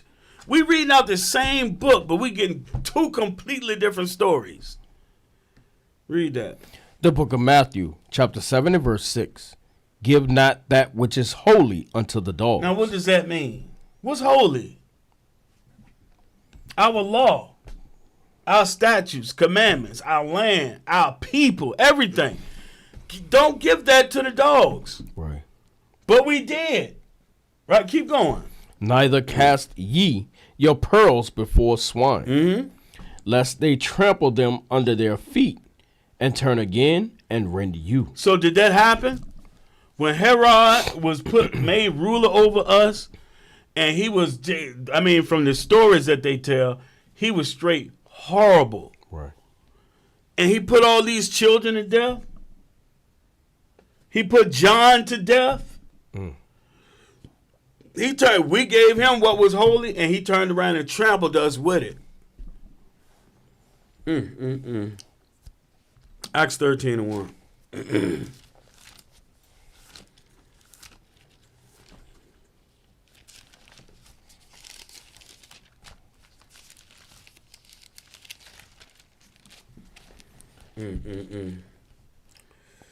The book of Acts, chapter 13 and verse 1.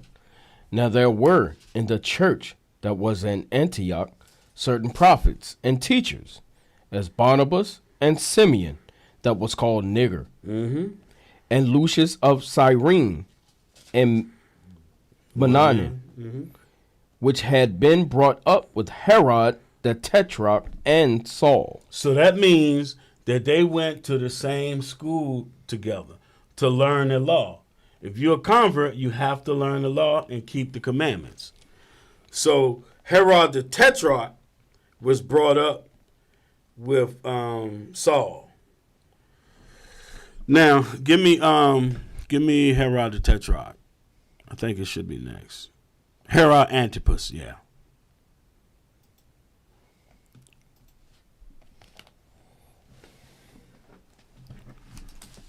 There you go.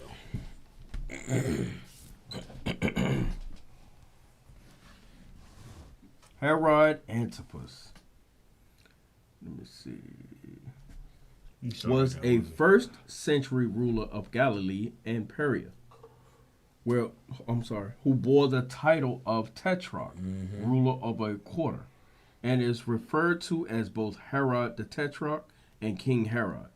In the New Testament, although he never held the title of king, he was a son of Herod the Great and a grandson of Antipater the Idumean. The Idumeans. He is widely known today for accounts in the New Testament of his role in events that led to the executions of John the Baptist and Jesus of Nazareth. Damn. Look, let's all right, let's go to the next one.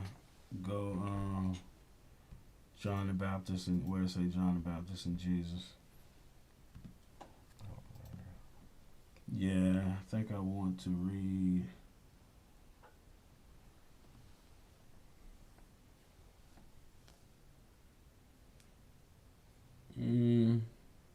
Just go straight down to John's ministry and execution. Read that. John's ministry. Yeah, read that and the one of Christ.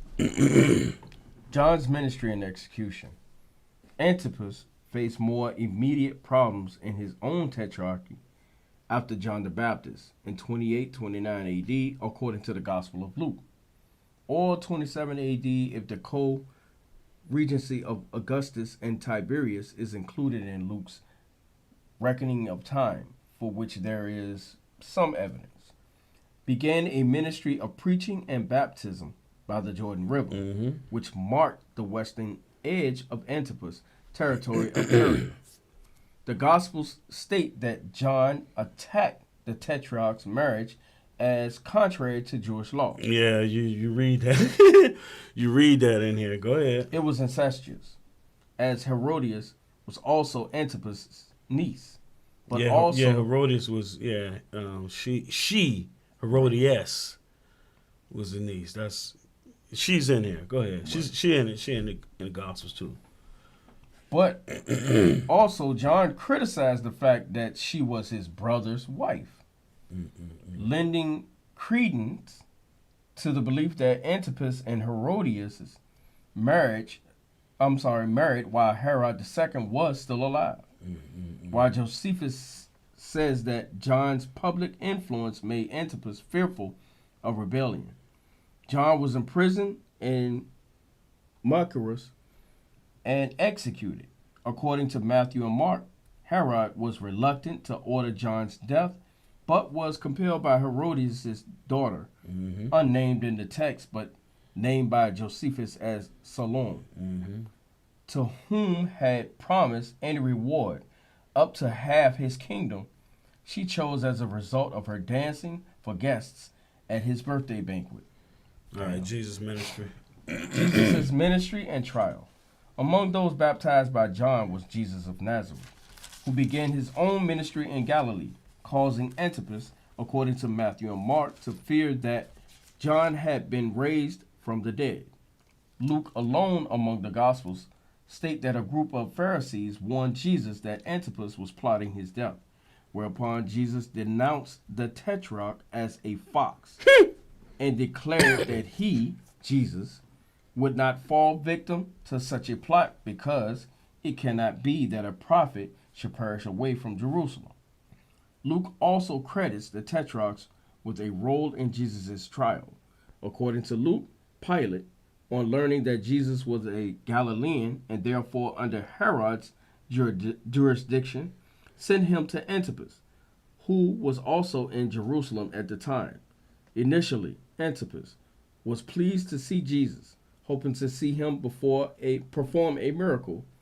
Look, they want us to entertain him. But when Jesus remained silent in the face of questioning, Antipas mocked him and sent him back to Pilate. Luke says that these events improved relations between Pilate and Herod despite their early enmity. Right, now Matthew chapter 14, verse 1.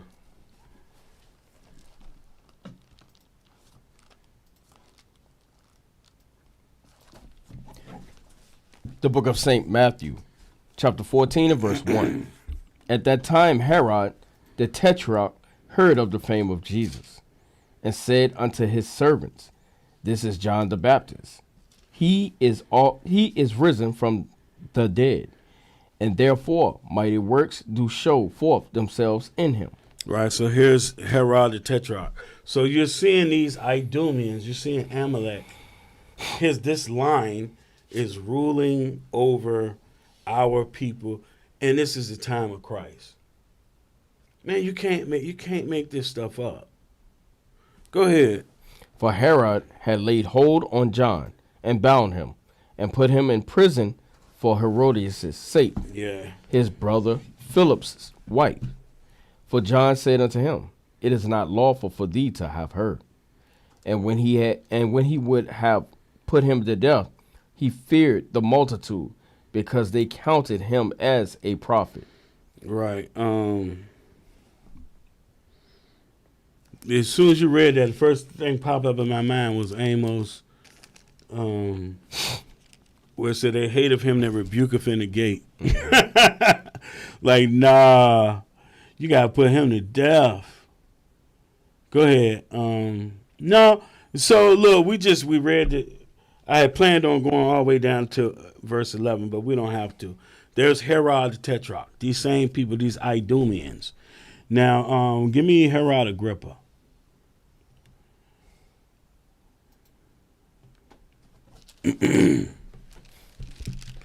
Yeah, go ahead. Transition that. Herod Agrippa, Roman name Marcus Julius Agrippa, also known as Herod II or Agrippa I, was a king of Judea. Remember that, y'all. King of Judea. All of these, they were kings of the province of Judea, not the king of the Jews. From AD 41 to 44, he was the last ruler with the royal title, reigning over Judea, and the father of Herod Agrippa II, the last king of the Herodian dynasty. Go down to, give me the next one, reign and death.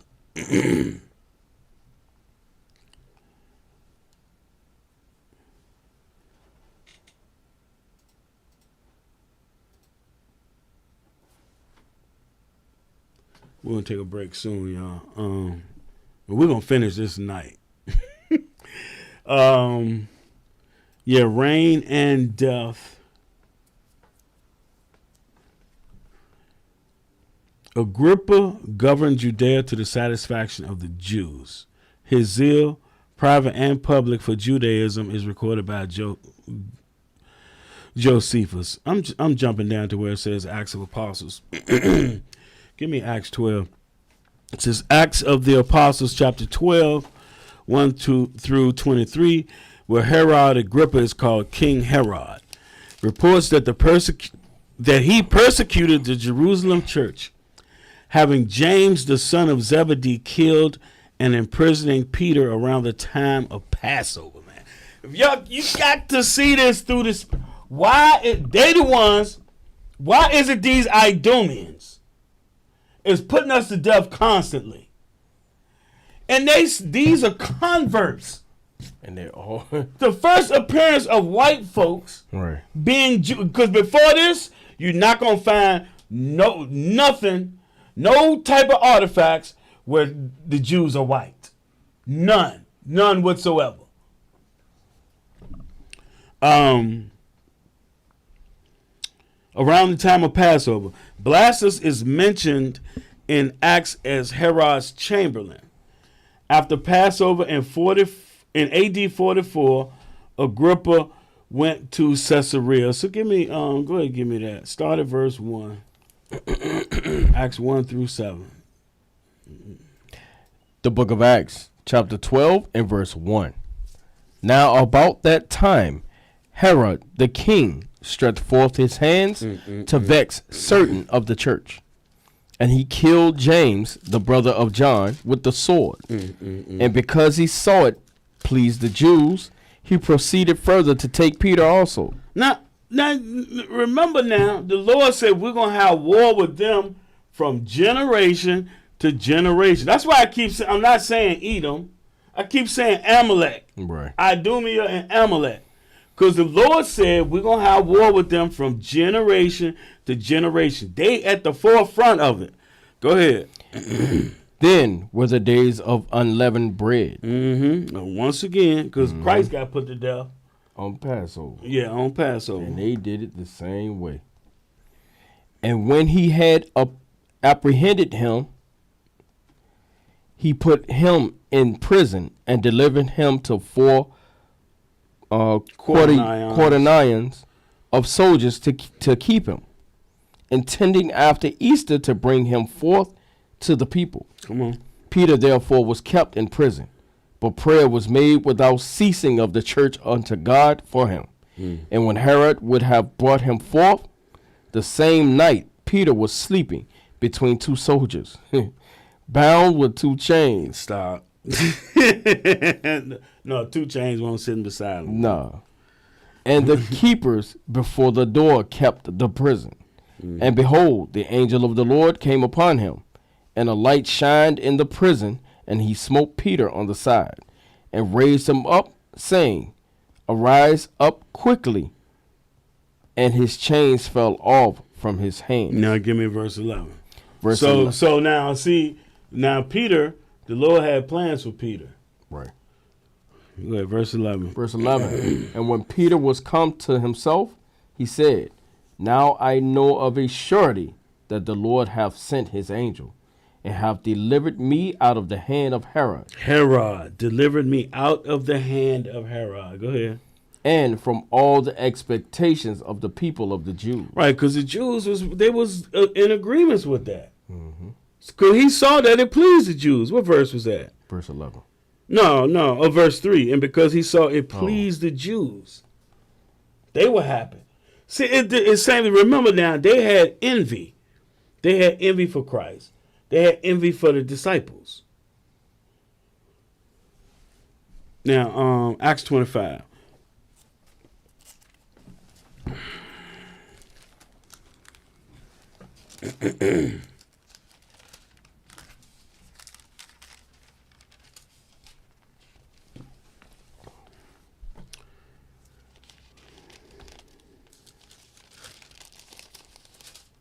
Verse 23. The book of Acts, chapter 25 and verse 23. And on the morrow, when Agrippa was come, and Bernice, with great pomp, and was entered into the place of hearing, with the chief captains and principal men of the city, at Festus' commandment, Paul was brought forth. Come on. And Festus said, King Agrippa, and all men which are here present with us, ye see this man, about whom all the multitude of the Jews have dealt with me, both at Jerusalem and also here, crying that he ought not to live any longer. So y'all, you see, it's no coincidence. Why is everybody going before the Herods? These Jewish people. Yeah, they running things. Yeah. They your judge, your jury, and your executioner. Yes. Just like today. They run everything. Right. I remember the first time, oh my goodness. So years ago when I was 20, I had a suspended license. Got caught driving on suspended license. My grandparents go and get me a lawyer. Guess what his name was? Mary Janus. I'll never forget. Little Jewish dude. Yo, man, I'm trying to tell you. Now 26-1. So these are Herods, the descendants of Antipater the Idumean. Verse 1. The book of Acts, chapter 26 and verse 1. Then Agrippa said unto Paul, Thou art permitted to speak for thyself. Then Paul stretched forth the hand and answered for himself. I think myself happy, King Agrippa, because I shall answer for myself this day before thee, touching all the things whereof I am I am accused of the Jews, especially because I know thee to be expert in all customs and questions which are among the Jews. Wherefore why would he be expert? Like you said, he was raised Right. in the same place. He was raised up in the law, amongst them. because they were converts. That's it for right there. Okay. Now, all this we've been through, you see who these dudes are, and they're calling themselves Jews. Now, Revelation 2 and 9. Because you got some Christians that say this is talking about us today. Oh, my goodness. So you see, they were calling themselves Jews. They're responsible for the death of Christ, the death of the children, the death of John, James, and they try to take Peter too. And who knows how many other people Israel they had put to death. Go ahead, read that. The book of Revelation, chapter 2 and verse 9. I know thy works, and tribulation, and poverty, but thou art rich. And I know the blasphemy of them which say they are Jews, and are not, Oh, but are the synagogue of they Satan. the synagogue of Satan. They the leaders of the Edomites. The Romans, which is Edomites, put that whole line in charge over Judea. It's the same people that's over there now.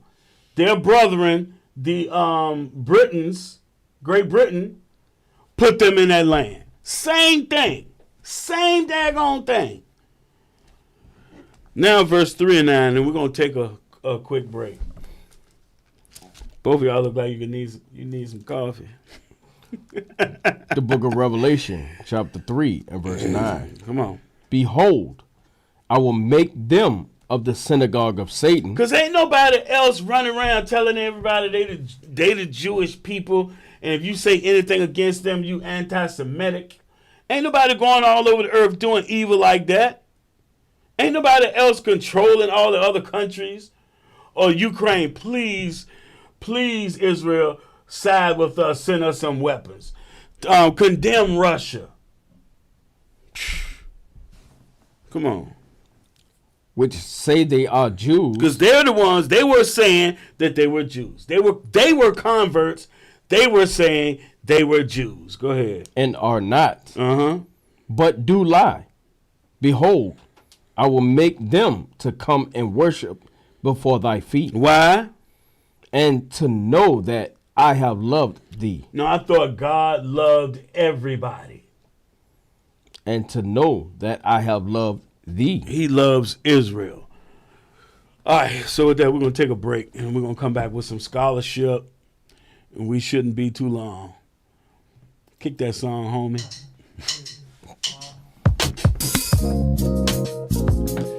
Man, you was over there sleeping at the I ain't gonna hold you, baby. I was not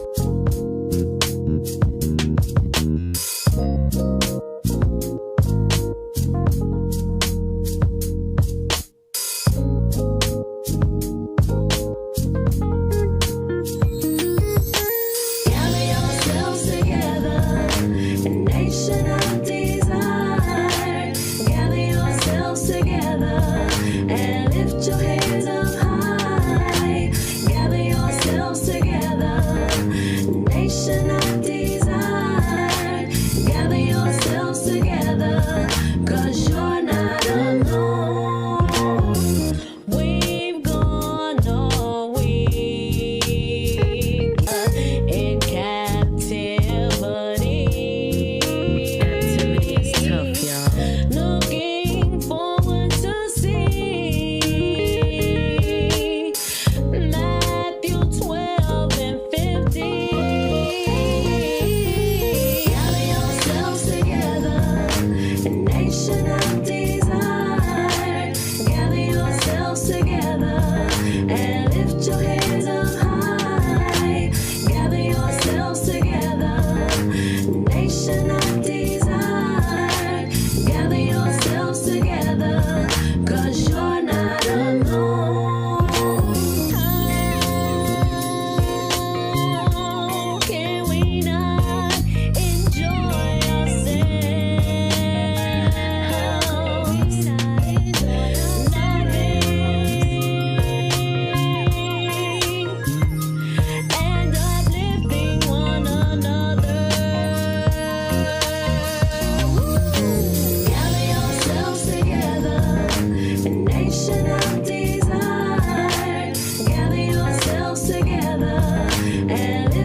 All right. Pull up that. I don't even know what I named it. It's like a screenshot. Yeah, that's it. Yeah. You see, it's underlined. It says Antipas, who was an Idumean, served as ruler of Idumea on behalf of the Hasmoneans. We've been over that already. So we're going to go to this bottom paragraph about the Idumeans. Read that paragraph. So this is something we'll give you some scholarship to look at so y'all can understand where I'm going with this. Because like I said, before you have them converting and becoming Jewish folks, you don't see nothing about no white Jews. Nothing. But from this point forward, you're going to start hearing about them. Go ahead. The Idumeans participated in the Roman War of 66 through 70 CE. They were organized into their own detachments and, at the time of the fratricidal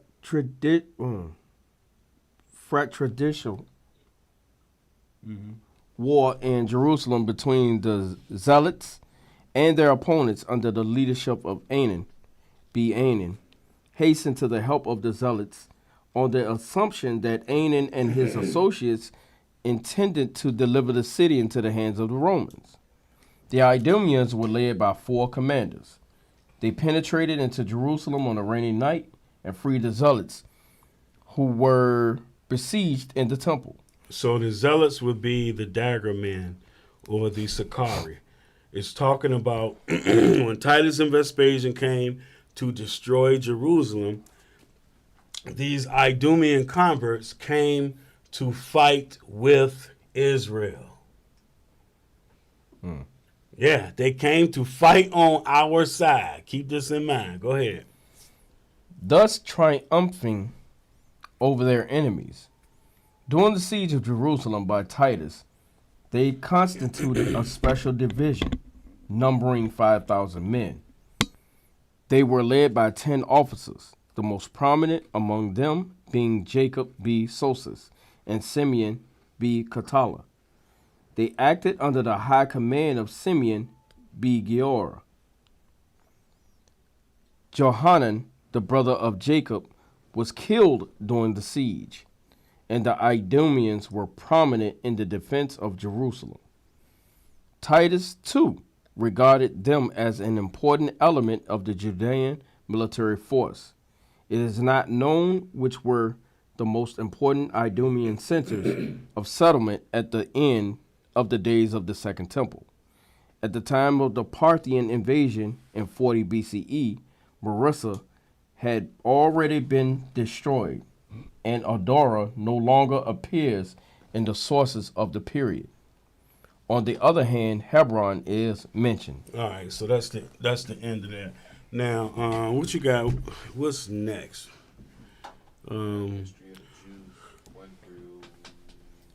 Yeah, show them the history of the Jews. So we pull that to show you that you had the Idumeans. They fought on the side of Israel during that war when Titus and Vespasian destroyed Jerusalem as it was prophesied. So now we're going into History of the Jews by Hannah Smith, I believe. Yeah, go ahead. Put that up there. This is the same thing that the article was saying. I'm just going to pick up where it says he intimated to them the necessity of foreign assistance and persuaded them to enter into a treaty with the Idumeans. But Ananus shut the gates of Jerusalem and precluded the new allies from entering the city. On the night the Idumeans were excluded. So they weren't within the walls fighting. You got the next one up already? I do not. Yeah, go ahead. It says, I'm going to pick up where it says the Idumeans. It says, the Idumeans who were of John's party at length complained of the vast numbers who were massacred, repenting of having joined the tyrant and returned to their native country. So they went back to Idumea. So with Israel being destroyed, with Jerusalem being destroyed, and everybody's there for Passover, what happened to all of these converts? Where'd they go? Did they just disappear off the face of the earth? Right.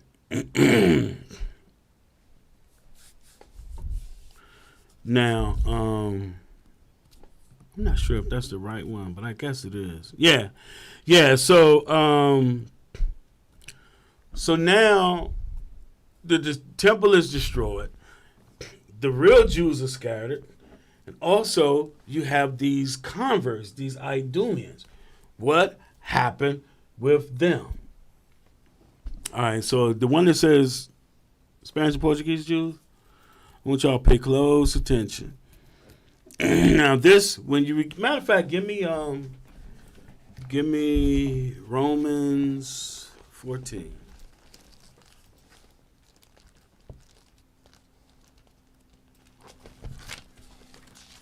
Verse 24.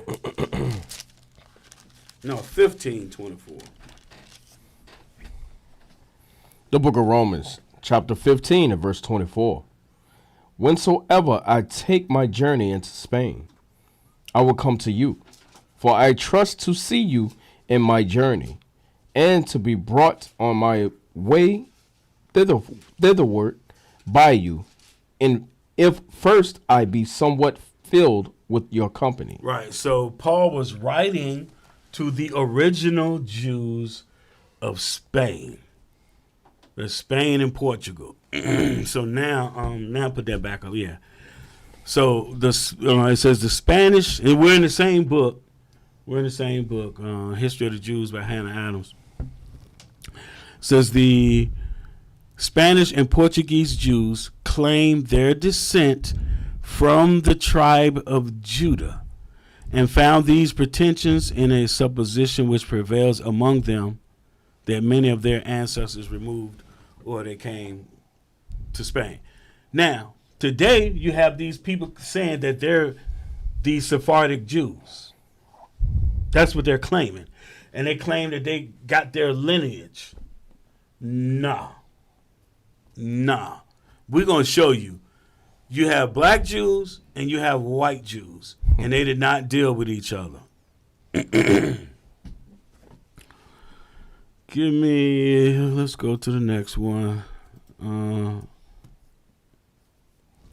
Yeah, it says it's carrying over from the other page. Yeah, we're sent into Spain at the time. We're sent into Spain at the time of the Babylonian captivity. So the Babylonian captivity, we read about that. The Edomites took our land then. They helped them. They helped the Chaldees overcome us. And we were carried into Babylon. So the Spanish and Portuguese Jews fled to Spain at that time. Won't no daggone white Jews nowhere. They didn't exist. In consequence of this supposed superiority, they, till very lately, would not by marriage or otherwise incorporate with their brethren of other nations. So this guy, he doesn't understand what's going on. We're not the same people. It says they had separate synagogues. And just like you got separate churches today.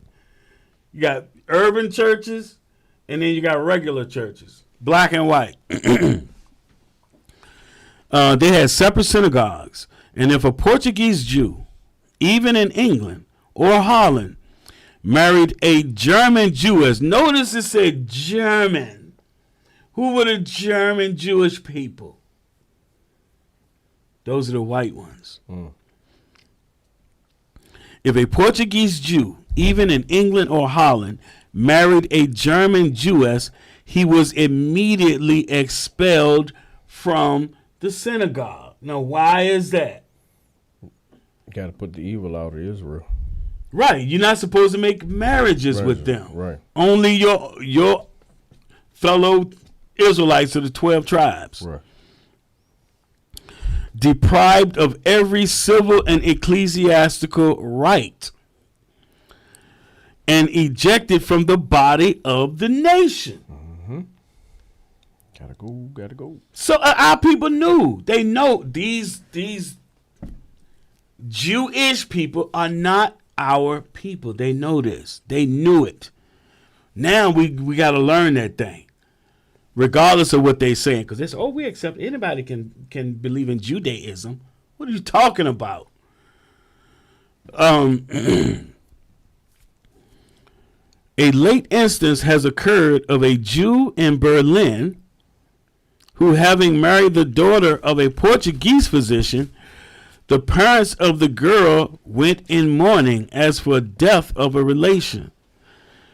So wait a minute. The Jew in Berlin married the daughter of a Portuguese. So the Portuguese was the black ones. Right. The white one was the Germans. So the black ones, the black parents went into mourning as if death. That was them. Bruh. They probably ain't like bathing. All right, man. Give me the next one. 369. Yeah, that one right there. The Jews in Portugal. Look, I got original up there.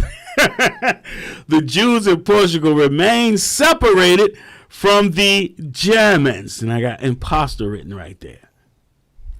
And their ritual usages.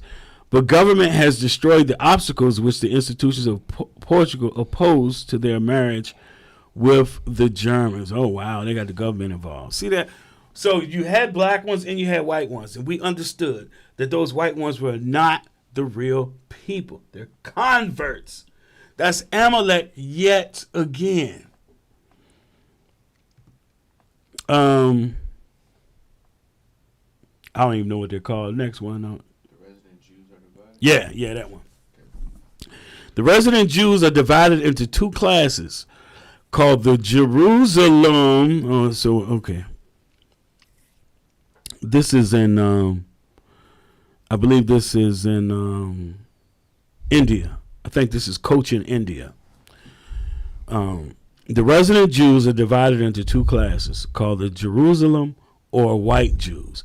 Now, why are they called the Jerusalem or white Jews? Why? That's separate. Yeah, that's those Idumean converts. Right. And the ancient or black Jews, meaning the original ones. The white Jews reside at this place. The black Jews have also a synagogue here, but the great body of that tribe inhabit towns in the interior of that province. This learned author thus proceeds in his interesting relation. On my inquiry into the antiquity of the white Jews, they first delivered me to a narrative in the Hebrew language of their arrival in India, which has been handed down to them from their fathers, and then exhibit their ancient brass plate. So next one say after the temple. Right. So this is something I was thinking about 2 or 3 years ago. I was like, man, this sounds like converts that escaped during the time of the destruction of the temple. And the stuff that we brought out today, it proves it. After the second temple was destroyed, our fathers, dreading the conqueror's wrath, departed from Jerusalem. A numerous body of men, women, priests, and Levites came into. Man, that's a damn lie. A bunch of converts came into the land. There were among them men of repute for learning and wisdom, and God gave the people favor in the sight of the king, who at that time reigned here, and he granted them a place to dwell called Kranganor. All right, next one. Yeah. Our forefathers continued at Kranganor for about 1,000 years, and the number of heads who governed were 72. Soon after our settlement, other Jews followed us from Judea. I got Idumeans written beside it. And among these came that man of great wisdom, Rabbi Samuel. Oh, okay. Next one.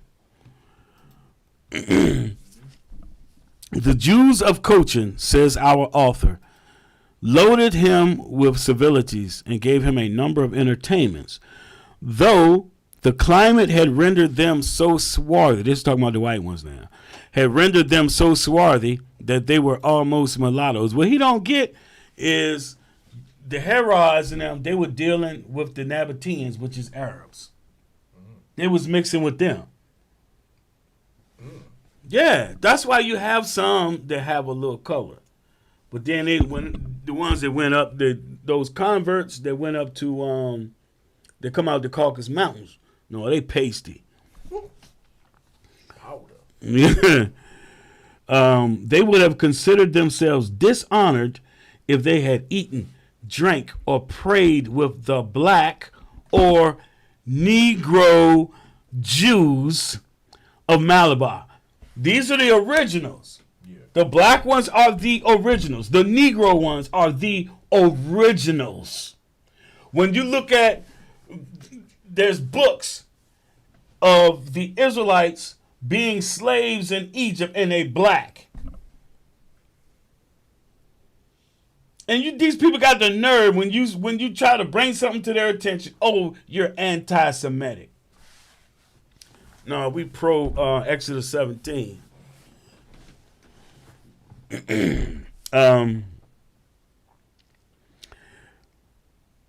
me read that again. They would have considered themselves dishonored if they had eaten, drank, or prayed with the black or Negro Jews of Malabar, because the last, meaning the black Jews, were descended from the slaves in the service of the Jews at Kranganor, who were afterwards emancipated. The Negro Jews had 9 synagogues. Oh, my goodness. So they didn't like us also because we were slaves. What's prophesied all throughout the scriptures? That would happen to Yeah, in and out of captivity. Right. They ain't served no captivity. They won't never in chains. This is why they throw out that term anti-Semitic. Don't nobody want to come and sit down and have a conversation. They don't want to do that. They just want to sling whatever it is they slinging.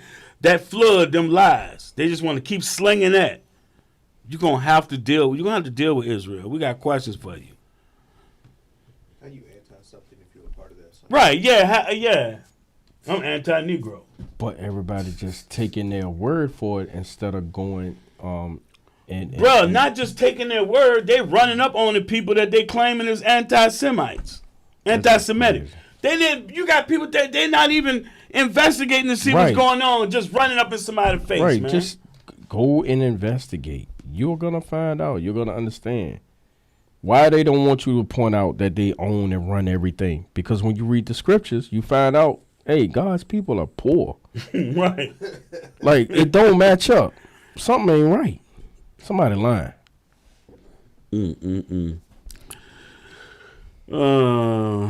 Yeah, that's the right one. Yeah, throw that jank over there. All right, the white Jews live on the sea coast and have commerce with foreign nations. Wow. The black Jews live chiefly in the interior of the country. The Hindus call them Israeli. They call themselves Beni Israel, meaning sons of Israel, and not Jews. For their ancestors did not belong to Judah, but the kingdom of Israel, meaning their northern kingdom. They consider themselves to be descended from those tribes which were carried away at the first captivity. So if they the descendants of the ones that's carried away at the first captivity and they black, where did these white ones come from, man? You know what I'm saying? We did not write none of this stuff. We using the Bible. Look, man. And we using their scholarship and their Wikipedia and all this stuff. Even when you look at these like this, The Jews of Khazaria, written by Kevin Allen Brooke, Jewish. The Non-Sephardic Origins of the Jews, Paul Wexler, Jewish. The Kuzari, written by a Jewish rabbi. That's crazy. The only time it seems like the Jewish ever tell the truth is if they write it down in the damn book. Mm-hmm. Because they ain't going to come down and sit down and have that conversation with you. They'll They'll write it down, though. Why they put it in a book? Because they taught Negroes you better not learn how to read. And now you know how to read and you don't want to read. You don't want to understand. You don't want to comprehend. Right. Give me the next one. Oh, no, I got to finish that one. They consider themselves to be descendants from those tribes which were carried away at the first captivity. In some parts of the East, the Bene Israel never heard of the second temple. That's because they was gone. They never heard of the Christian account of the coming of the Messiah. All right, now the next one. You want to hide the truth from him, you just write it in a parable. Oh, man. That was So good. Jeremiah said if you want to hide the truth from them, put it in a parable. And that was Jeremiah the prophet. There it is. That was The white Jews of Cochin despise the black. What? You keep seeing it? That's their hatred, man. You cannot escape it. That's their hatred. The white Jews of Cochin despise the black Jews as being of an inferior caste and do not approve of intermarriages with them because they do not belong to the second temple. Both among white and black Jews, I found that there was a general impression that there would be soon a rumor of wars and a commotion among the peoples on their account. The white Jews expect a second Cyrus from the west who shall build their temple, the third last time. Where is there in the Bible, man, a third temple? And they over there in Jerusalem now. Oh, they talking about that. Yeah, trying to rebuild Yeah. and they waiting on the Messiah. Yeah. They trying to find red heifers without blemish so they can sacrifice. Keep it up, y'all. Keep on. Yeah. Keep it up. There you go. They're going to make Christ come out the spiritual realm and put the chest. Now, speaking of this book, go to it, The Jews of Khazaria.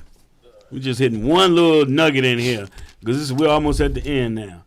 I want y'all to pay close attention to this. So these people come out of the Caucasus Mountains. We've done classes on this before. They're converts. They converted under King Bulan. These pale ones, the real pasty ones, because you got the ones that claim that they Sephardic. They not Israel either.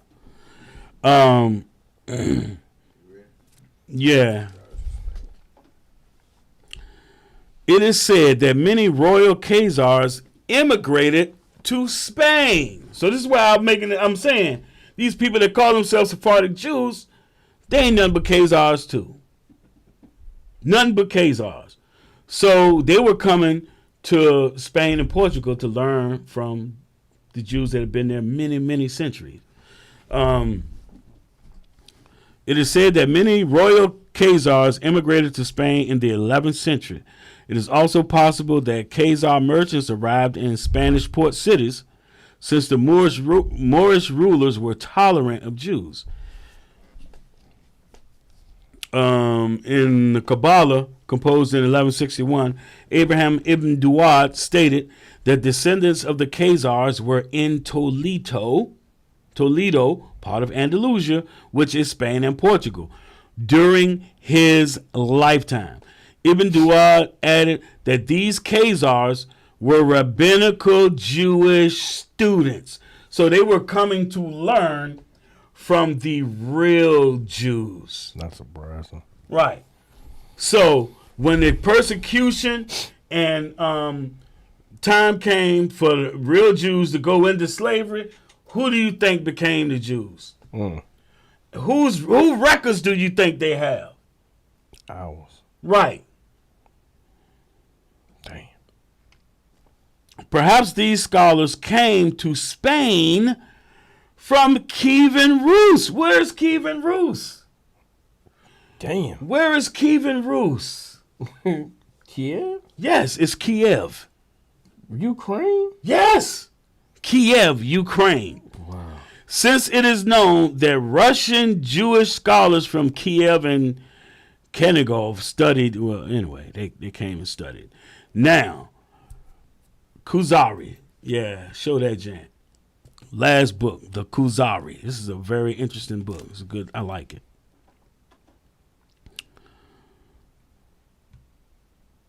Yeah, you can switch it over.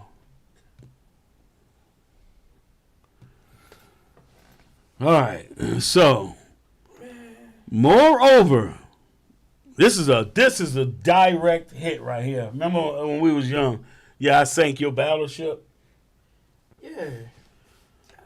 Yeah, you read this. You read that. My mind blown Yeah, you away. read that. You read that. You will enjoy this. Moreover, the trident. Oh, what's a trident? You know, I'm thinking. We're gonna Poseidon. see. No, not one that not like that. This is different. What it is a symbol. Right. It's a symbol. Go ahead. Moreover, the trident, which was a Khazarian tamga, tribal mark. Tribal mark. So this trident is the tribal mark of the Khazarians. That they claim they're not descendants of the Khazars. Go ahead. and possibly the Khazar Kagan's personal symbol, That would be the Khazar king. Mm-hmm. was adopted by the Rus for use on their coins and seals. During the So the Rus, we just read Kievan Right. Rus. So the Rus took the Khazarian tribal mark and adopted it for their coins and seals. Go ahead. Hold on. So would this Rus later on become Russia? Wow? Yeah, go ahead. Wow. Yeah. For use on their coins and seals. During the 10th century, a series of dramatic events led to wars between Khazaria and other nations. A large battle erupted around 913 between marauding Rus sailors and Orsia, who served the Khazar kings in Atil. The Orsia believed that the Rus had to be punished for their slaughtering many of their Muslim brethren along the Caspian coast, so they killed tens of thousands of Rus. Relations remained difficult between the Khazars and the Rus during the next decades. The Byzantine Empire forged an alliance with Kievan Rus, and thereafter both nations turned increasingly hostile towards Khazaria. Right, so the Khazarian kingdom got destroyed, and what they did, they migrated into Russia, Ukraine, Poland, Germany, and France. Because they got destroyed by the Russians, they migrated in there. That's why you had that's our people. They not deal with them. Bro, how? Okay, hold on. Ukraine once was a part of Russia or Right. USSR, right? Yeah. But somewhere along there, I guess when the fall of the USSR happened, Ukraine was able to break away and become their own. So what happened when the kingdom? Because there was a bunch of nations came together, just like NATO. Yeah, So yeah, NATO is all these different nation. Western European nations Right. form an alliance to go against Russia, Ukraine, and all these others that formed an alliance called the Soviet Union. Okay. So there were alliances to go against each other so that they could both be safe. Right. Now, Ukraine and Russia and Poland, those are Slavic people. Right. You can easily identify them. They're Slavic people. And then they call the Western Europeans, they call them it's the angelic sons of Isaac. Anglo-Saxon. Yeah, Anglo-Saxons. They call them Anglo-Saxons. Yeah, so and then they have over the years they have fought wars after war after war after war against each other. Now, put that. So he read at the top. Moreover, the trident, which was a Khazarian tagma tribal mark, and possibly the Kagar Khazar's personal symbol, was adopted by the Rus for use on their coins and seals. Give them that. See that? See that? The one to the left. Okay, so you got probably that's the king on the right. But on the left, that's the trident. That's the trident. So, does anybody use this today? Oh, so that ain't going nowhere. All right, here, read this. This is going to be the last thing we're going to read. And then we're going to finish it with with your boy. Look, unlike Israel, other nations know their history. And they don't let it go neither. Some remnants of the Khazars retained their Jewish faith. Mm-hmm. In the 12th century, Rabbi Aram Ibn Dad and other Spanish Jews met Khazar scholars in Toledo, Spain. So did Benjamin of Tudela. So they know the Spanish Jews is different. The Sephardic Jews is different from these Khazars. Go ahead. Who professed traditional Judaism. Mm-hmm. A number of Khazars traveled southwest to the Byzantine Empire, where by the 11th century they were integrated into the devout Jewish community of Pera, a suburb of Constantinople, as indicated by a tale about the Khazarian Jewish wife of a Byzantine Jewish man that was copied by Constantine Acropolis in the early 14th century. So see how they spreading out. Right.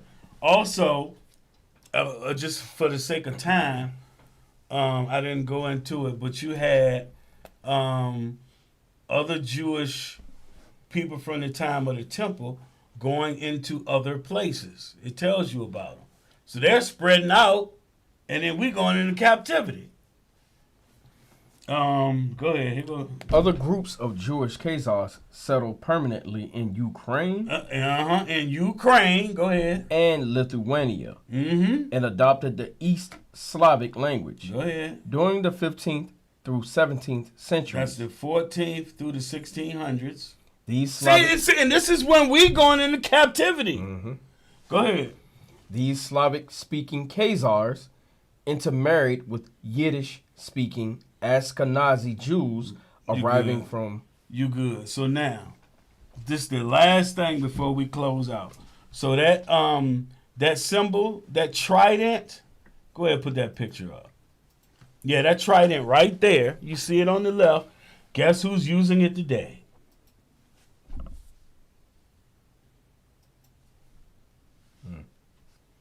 Ukraine. Vladimir. And who's Volodymyr Zelensky? Damn Khazar. Let me go to the Wikipedia.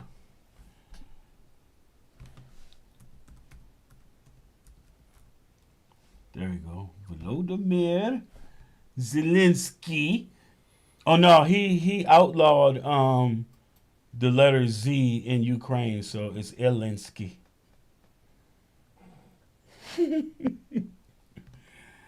Let me go to early life. But that early life. Early life. That early life getting the ish people in trouble. Volodymyr Alexandrovich Zelensky was born to Jewish parents. Jewish parents. I'm going to close the book right there. I don't even know what to close out with tonight. I know what to close out with. These people are our enemies. And they themselves, they're writing books showing you that they're not the people. Won't nobody say who the real people are, but they're telling you that they aren't. They're not the chosen people of God. There's even a book called The Chosen People of the Caucasus. Yeah. There's so many books on them, man. Exodus chapter 17. Know who your enemy is. Better know We it. have to know who our enemy is. Why? So that we don't fall into their devices. That flood, they sending that flood out. Oh, that's anti-Semitic. We suffered in the Holocaust. They throw out that flood trying to confuse you. Don't fall for it. Start at verse 8. Exodus chapter 17 and verse 8. This is how we're going to close out, y'all. I know it's been long, but damn. We got to do this.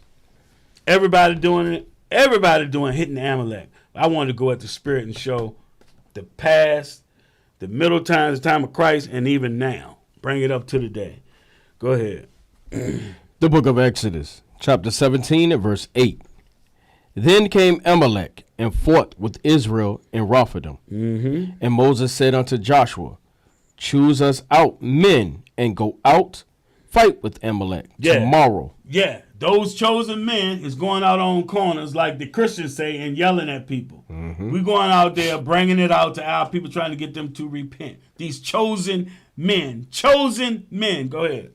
I will stand on the top of the hill with the rod of God in my hand. So Joshua did as Moses had said to him and fought with Amalek. We're at war right now. Yep. But it's a spiritual war. We at war with them. Right. Go ahead. And Moses, Aaron, and Hur went up to the top of the hill. Go And ahead. it came to pass, when Moses held up his hand, that Israel prevailed. When you keep the commandments, you're going to prevail. Go ahead. And when he let down his hand, Amalek prevailed. Amalek prevails. If you do, Amalek is not going to win. You want to be on that right side. You want to be on the right side now. Go ahead.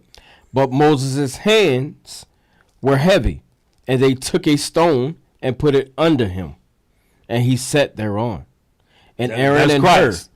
That's Christ. You got to have that stone to hold you up, that foundation. Right. Go ahead. And Aaron and Hur stayed up his hands, the one on the one side and the other on the other side. Mm-hmm. And his hands were steady until the going down of the sun. And Joshua discomfited Amalek and his people with the edge of the sword. And you know what that sword is today? Scriptures. Yep. The scriptures. It's written. Discomfited Amalek with the edge of the sword. Right. They don't deal with this. Two-edged sword in there. Right. And the Lord said unto Moses, write this for a memorial in a book, and rehearse it in the ears of Joshua. For I will utterly put out the remembrance of Amalek from under heaven. The Lord said that. Go ahead. And Moses built an altar and called the name of it Jehovah Nissi. For he said, because the Lord hath sworn that the Lord will have war with Amalek from generation to generation. So the Lord have sworn he gonna have war. And the Lord is a man that he should not lie. Right. Thou art my battle axe. You better believe it. Yo. Gird up. Gird up, y'all. All right. We're going to close the scriptures on that note. You don't have to, though. You can continue to read. But we have shown you through the Spirit your enemy, your main enemy, Amalek. And I know he's going to say we're being anti-Semitic. But, hey, we're going to do thus saith the Lord. Regardless, we got to bring it out. I can't be anti-Semitic. I love Right. me some meat. Therefore, I love my nation. You heard me? I love my nation. Hey, all praises, man.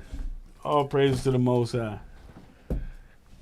We hope you have gotten some information out this class. Share it. Israel needs to see this. Brothers all across the board, different organizations got mass. Everybody going in on Amalek, yo. The war is on. Oh, it's on. It's on. It's about information. We saw something earlier about this rabbi. he was trying to be crafty, saying that we were Jews too. What you mean too? Huh? Yeah. No, sir, we ain't falling for the okie doke. They want to be inclusive so bad, bro. That's not your purpose, man. They're the vessels of wrath, Mm-hmm. like the scripture said. Matter of fact, let's hit that real quick so y'all understand what we're talking about. Yeah. Romans 9.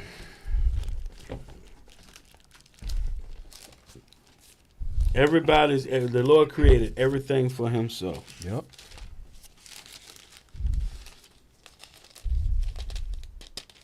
Start at verse 21. This is what we talking about, y'all.